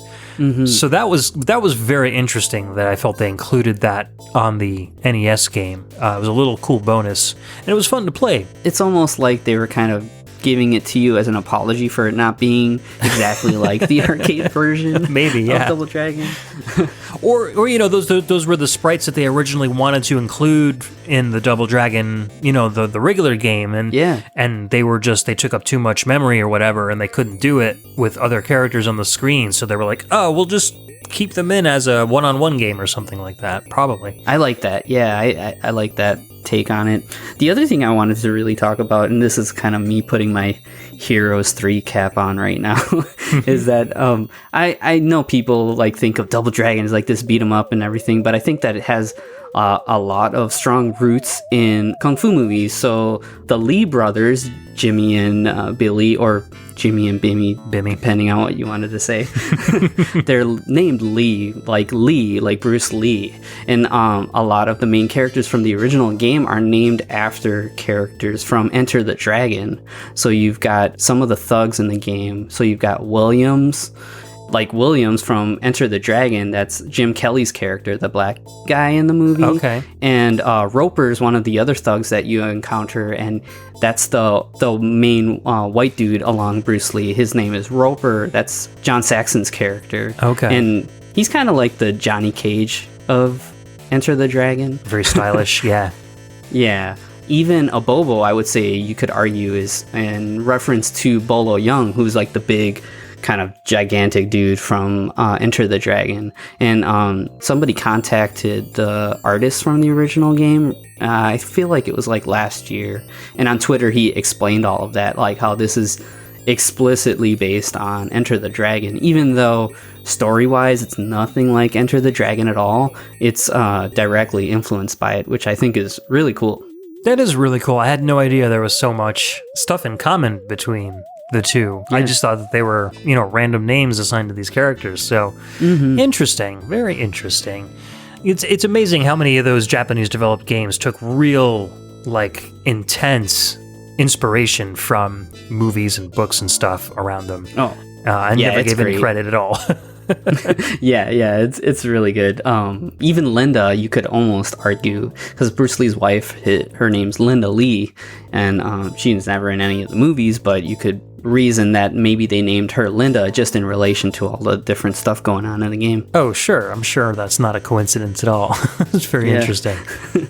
And yeah, since you were talking about Japanese developers' influence from movies and stuff, what I can say too is there is a game called Kung Fu. I think a lot of people know this game. It was developed by IRM, and it was ported to the Nintendo, and actually Koji Kondo arranged the music for the Nintendo version. All 4 notes of it? Yeah, right. I think that you can really tell there's the game over, kind of the ending is like Sylvia's theme. That kind of sounds like a Koji Kondo piece. Yeah, definitely. But I mean, other than that, the soundtrack is really minimal. But that game was actually originally going to be based on the Bruce Lee film Game of Death.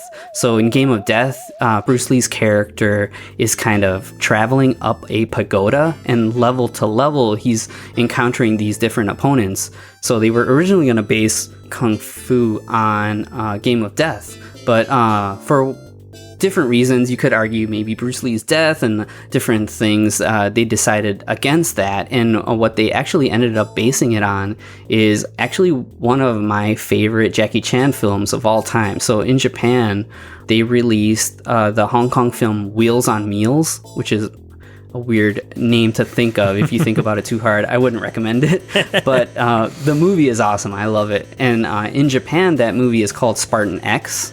And actually, the name of Kung Fu in Japan is Spartan X. Gotcha. Yeah, in the game, you're actually playing as Thomas, and you're rescuing Sylvia. And in the movie, Jackie's character, his name is Thomas, and Sylvia is kind of the girl that he's saving towards the end of the film. So okay. Yeah, it's really cool to me. And not just that. There's that, and then there's the Koji Kondo tie to that, but Takashi Nishiyama is the guy that designed the game, and he's actually Kung Fu's kind of like the precursor to every beat 'em up. It's kind of like the grandmaster to all the students that would follow. And Takashi Nishiyama would go on to create Street Fighter, and not only Street Fighter, but Fatal Fury as well. So I think that Kung Fu for me is really important because it basically formed everything that I care about. Absolutely. It's like the infant version of all the fighting games that came after it. That's really cool. Yeah, it's really cool. And I really like to tell people about the connections that it has to all these things that I've really become enamored with over the years. Yeah, Kung Fu was one of my first games that I had on the NES. And I always felt, even as a kid, that it flowed really well. You can run towards some enemies, hit them with a jump kick, and then other enemies will be behind, and then you immediately duck and start sweeping, and then you can finish up with punches. It played unlike any other game that came before it. You had a lot of really good moves that you could chain together to look really stylish. There weren't any combos or anything. Most guys, died with one hit, but it just felt fun, and just the act of beating up the same guys over and over again in different ways is what made the game fun. And I think that's a trademark that kind of went into what made all the really good beat 'em ups that came after it fun as well. Just take a repetitive kind of thing and vary it just a little bit and make that thing just fun enough that you want to experience it over and over again until you're done with the game. And so that's why I still, to this day, at least once every other month, will turn on Final Fight, pick Cody, and go through the game. Even though he's got Nice. 3 moves, those moves are just fulfilling enough for me that I feel the need to do it over and over again. So I guess that's why beat 'em ups are so much fun for a lot of people, because it's a really cool thing that you get to do over and over again, and earn points and kill dudes in the meantime. So Yeah, it's that, like I said, that catharsis or that kind of release is kind of this power fantasy thing where it's like, yeah, man, I can just shoulder toss a dude into like a barrel and watch it all like destroy. And I don't know, like when a bunch of guys are like kind of on top of you, most beat 'em ups have this saving move where you can just hit all the buttons and you just like do a really cool spin kick or something, and that always feels really fun too. It's kind of like this take back. When you watch 8 dudes fly in opposite directions away from you, yeah, it's a really cool, it's kind of like almost a cinematic moment, you know? Yeah, exactly. And you can create it yourself, so... So, speaking of like simple games, we're going to move on to our last track of the night, and this one takes beat 'em ups in a little bit of a different direction, more of a visual novel direction. So this one is, the track is called Very No, and you'll find out why when you listen to it, from a game called Ane-san, and this came out on the PC Engine CD in 1995, composed by Koji Hayama.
No, no, very no, oh yeah. That was Very No from Ane-san for the PC Engine CD. Came out in 1995, only in Japan, composed by Koji Hayama. I thought this was a great track to end up on. Perfect. Because it's ridiculous. The lyrics are basically no, no, very no, oh yeah. Oh yeah. And it's got a great kind of swing feel to it. It's mostly programmed except for live guitar for some reason. I don't know. I really like this soundtrack. Every tune in the game is a kind of a comedic take on different music styles. So like Southern rock, this is kind of a swing song. There's like disco in there. There's a whole, like, I think there's a hip hop track, but they're all kind of like exaggerated send-ups of all of the different genres. And so cohesively, it makes for a very eclectic little album to listen to, but they're all very well done. I just like this one because I love the lyrics. We were talking as we were listening. It felt like something that Suda51 would probably put like in one of his Grasshopper Manufacture games, right, Carlos? Oh yeah, totally. I could totally see that. I think that there's this kind of, especially this track's like kind of this rockabilly flavor to it that like you could totally see in like Japanese media being tied to like a delinquent kid situation, like some kind, like River City Ransom, where you got these kind of tough kids that are roughing people up, and you can totally picture this music behind that. Exactly. So I'll read a little bit of the description from Moby Games. It goes, the two sisters, Ai and Yuko, have taken different paths in life. Yuko has been taken away by a mysterious gang. Ai is determined to save her from the clutches of crime. In a seemingly all-female city overrun by insane workers, biker gangs, and assorted criminals, Ai and her friends Chika and Makoto decide to work together in order to restore the world to normality again. Unfortunately, there's no translation for this, but the game is like half visual novel and half beat 'em up, like almost literally. The screen is kind of split nearly half and half, where the top half is you fighting and beat 'em up style against your enemies, and then the bottom half is like just constant dialogue between you and whoever you're fighting at the time, and especially bosses. And so you'll get a lot of like lots of exposition going on as you are fighting through these stages. And it's unfortunate that I can't really understand what anybody is saying, but it really seems like there's a much deeper storyline to this game than you just experience as you're, fighting through the game. Plus, you've got this like really cool music to listen to as well.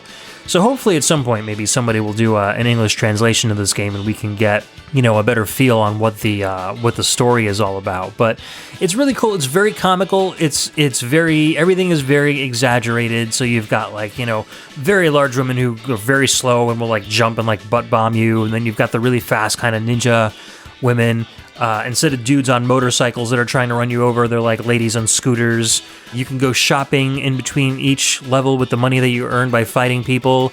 And you can buy like items like furnitures and accessories to decorate your apartment. So they really kind of, use the all-female angle to kind of make everything a little more feminine or girly like in this game. So it's kind of a different take on like River City Girls, I guess. This is kind of a parallel to that. Maybe a little less sensitive to girl power, but that was probably more the times in Japan in 1995 than it was 2019 in the US. So. But all in all, it was a fun little game. It's pretty basic, but I feel like there's a lot more content to explore. If you are able to understand Japanese, you'd get a lot more out of this game. It does look like, River City Ransom to me, with especially how you were saying the dialogue at the bottom of the screen. Whenever you would hit somebody in River City Ransom, you get some kind of flavor dialogue to go along with it. What I do like is, totally, you get like some really nice pixel art portraits of the characters while you're playing through the game. That's really cool. Yeah, the nice thing about it being on CD is that it's able to load in all these really decently resolution images. And for a TurboGrafx CD game, it looks really good. It looks like it's definitely, how TurboGrafx is, some of the games look very 8-bit. Some of them look pretty 16-bit or even maybe a little bit better than that. And this one's kind of like bordering on the high 16-bit color palette range. So they were able to, it's one of the last games, I think, to come out for the system. 95 was on the later end, so they really, were able to push all they could out of the system when they made this one. Yeah, I never even knew about this game before you picked it, but I definitely got to check this one out too. Yeah, check out some Let's Plays on YouTube, at least if you want to check it out. If you don't have a TurboGrafx CD, not a lot of people do, so it was one of those ones that I just kind of found at random on a list of obscure beat 'em ups as I was like trying to look for music for this, and I was like, this looks interesting, I'll give it a shot. So I burned a copy, threw it in my PC Engine CD, and I had a lot of fun with it. So when I was looking it up after I saw you pick it, I came across a website that I had never heard before called the Punchpedia, and it's like a database of beat 'em ups. They put a lot of effort into giving you a taste of every beat 'em up that they've cataloged. So there's cool. A lot of screenshots, and there's a lot of database like entries for like, it even breaks it down to what kind of beat 'em up it is and stuff. So that's pretty cool. Nice. That's definitely a good resource for people that want to find out more about some of these games too. Yeah. So that pretty much brings us to the end of the show. Carlos, I had a blast talking about beat 'em ups, and I learned a lot from you. So thank you so much for dropping by the embassy and hanging out with me for the night. Oh, dude, right back at you, man. This is a ton of fun, and I can't help but be excited to talk about this stuff. So thanks for having me on, and yeah, if you want to do fighting games or I don't know, whatever, just let me know and I'll be happy to just talk and talk and talk. Absolutely. Talking and talking is what we do best around here. So speaking of talking, so Heroes 3 podcast, where can we find you on the web if our listeners want to hear more Carlos in their ears? So you can go to Heroes3, 3 spelled out THREE.com. That'll direct you to our Blogspot page. And we also have social media. So Heroes, the number 3 podcast on Twitter. And you can look up Heroes 3 on Facebook and Heroes, the number 3 podcast on Instagram as well. So yeah, we mentioned it a little bit and I talk about it's not just kung fu movies. We cover Asian cinema. So we take stabs at samurai film. We've done a couple of Bollywood films that have been really fun to cover. And we've also covered some anime as well. Actually, we did an episode on Fist of the North Star and Matthew, Marty and I just it's kind of like a movie club, really. So we get together, we pick a movie, and we take some notes and talk about it. And I just have so much fun every time we record. And it's like I said, I would have expected to be doing something in the realms of video game music, but I'm really glad that Matthew approached me about covering kung fu movies, because it's definitely something that I've always loved, but I've never really taken the time up until now to take a magnifying glass to this stuff and really dig into the things that I like. And I've found more than a handful of great films that I would highly recommend people check out because of the podcast too. And yeah, so if you're interested in I guess like kung fu cinema, Hong Kong action, and you want to hear me talk a lot bit about it, yeah, check us out online. You're more than welcome. Awesome. And you're also a visual artist too, so you've drawn a lot of the cover art for the podcast as well, right? Yeah, so when the show started, I felt like, okay, what can I bring to the table? Because Marty just knows so much already, and Matthew's doing a lot of kind of like the editing for the show. So I was like, all right, Carlos, you got to step your game up. So I was like, all right, I'm going to do artwork for every episode. And that lasted for quite a bit. It's kind of hard to keep up. I can imagine, Yeah, I do artwork when I can, and I like to do pixel art, and I like to do some like just drawn pieces that I've collaborated with my friend Warren, and you can see those all as the cover art for the episodes. And I've been fortunate enough to actually, because working with Marty, he's one of the Marcato Bros, and I've been able to collaborate with them on some albums as well, and that's been a ton of fun. And it's this kind of experience where I'm really excited when it comes out, and then I kind of have almost like this postpartum sadness when after I know it's the released. feeling.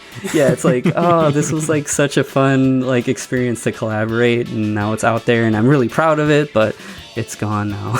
Yeah. Well, the nice thing is that the Marcato Bros are very prolific when it comes to writing albums and stuff. So I think there's always going to be some art to be done coming down the pike for you. So that's very cool. Yeah, really cool. I can't say how much fun it's been. Awesome. All right, so to wrap up the show, I want to thank Indira J for the art and Trevin Hughes for the podcast theme song. You can find us on iTunes, Spotify, Stitcher, Google Play Music, anywhere where fine podcasts are able to be downloaded. If there is a place on the internet that has podcasts that does not have VG Embassy and you would like it there, let me know, and I will do my best to get it there. You can find us on Facebook at facebook.com/group/the VG Embassy, or on Twitter at the VG Embassy. And I'd like to thank our Patreon patrons, as usual, at the Taurus level: Cameron Childs, Michael Bridgewater from Forever Sound Version, Donovan Orofino, Bedroth, and Chris Murray. Our VG emissaries: Chris Myers, Ben the Diet Dishman, Chris Steenerson, Jordan Worma from the Table to Stage podcast, Volt Supreme, and David Parrish. Our audio attaché members. Speaking of which, audio attaché members, it's now time for blind listen suggestions. So Carlos, as an audio attaché member, I'm looking forward to a new blind listen suggestion from you and Cameron Worma and Scott McElhone. So I can't also forget our VG ambassador, the patron saint of VGM podcasts, Alex, the messenger, and he's got a VG ambassador tier episode coming up too that we are working on diligently. So that'll be a lot of fun. Exciting. Yes. So again, wrapping up, Carlos, thank you so much for hanging out with me. I would love to have you back. We'll work on some more topics and get together again and record a new show. Awesome, man. Thank you so much. Awesome. And I can't wait to meet you at MagFest in January, a couple months away. So that's going to be fun too. So awesome. I can't wait. Sweet VGM Hangouts. Yeah. All right, everybody. We will see you back in 2 weeks with another VG Embassy.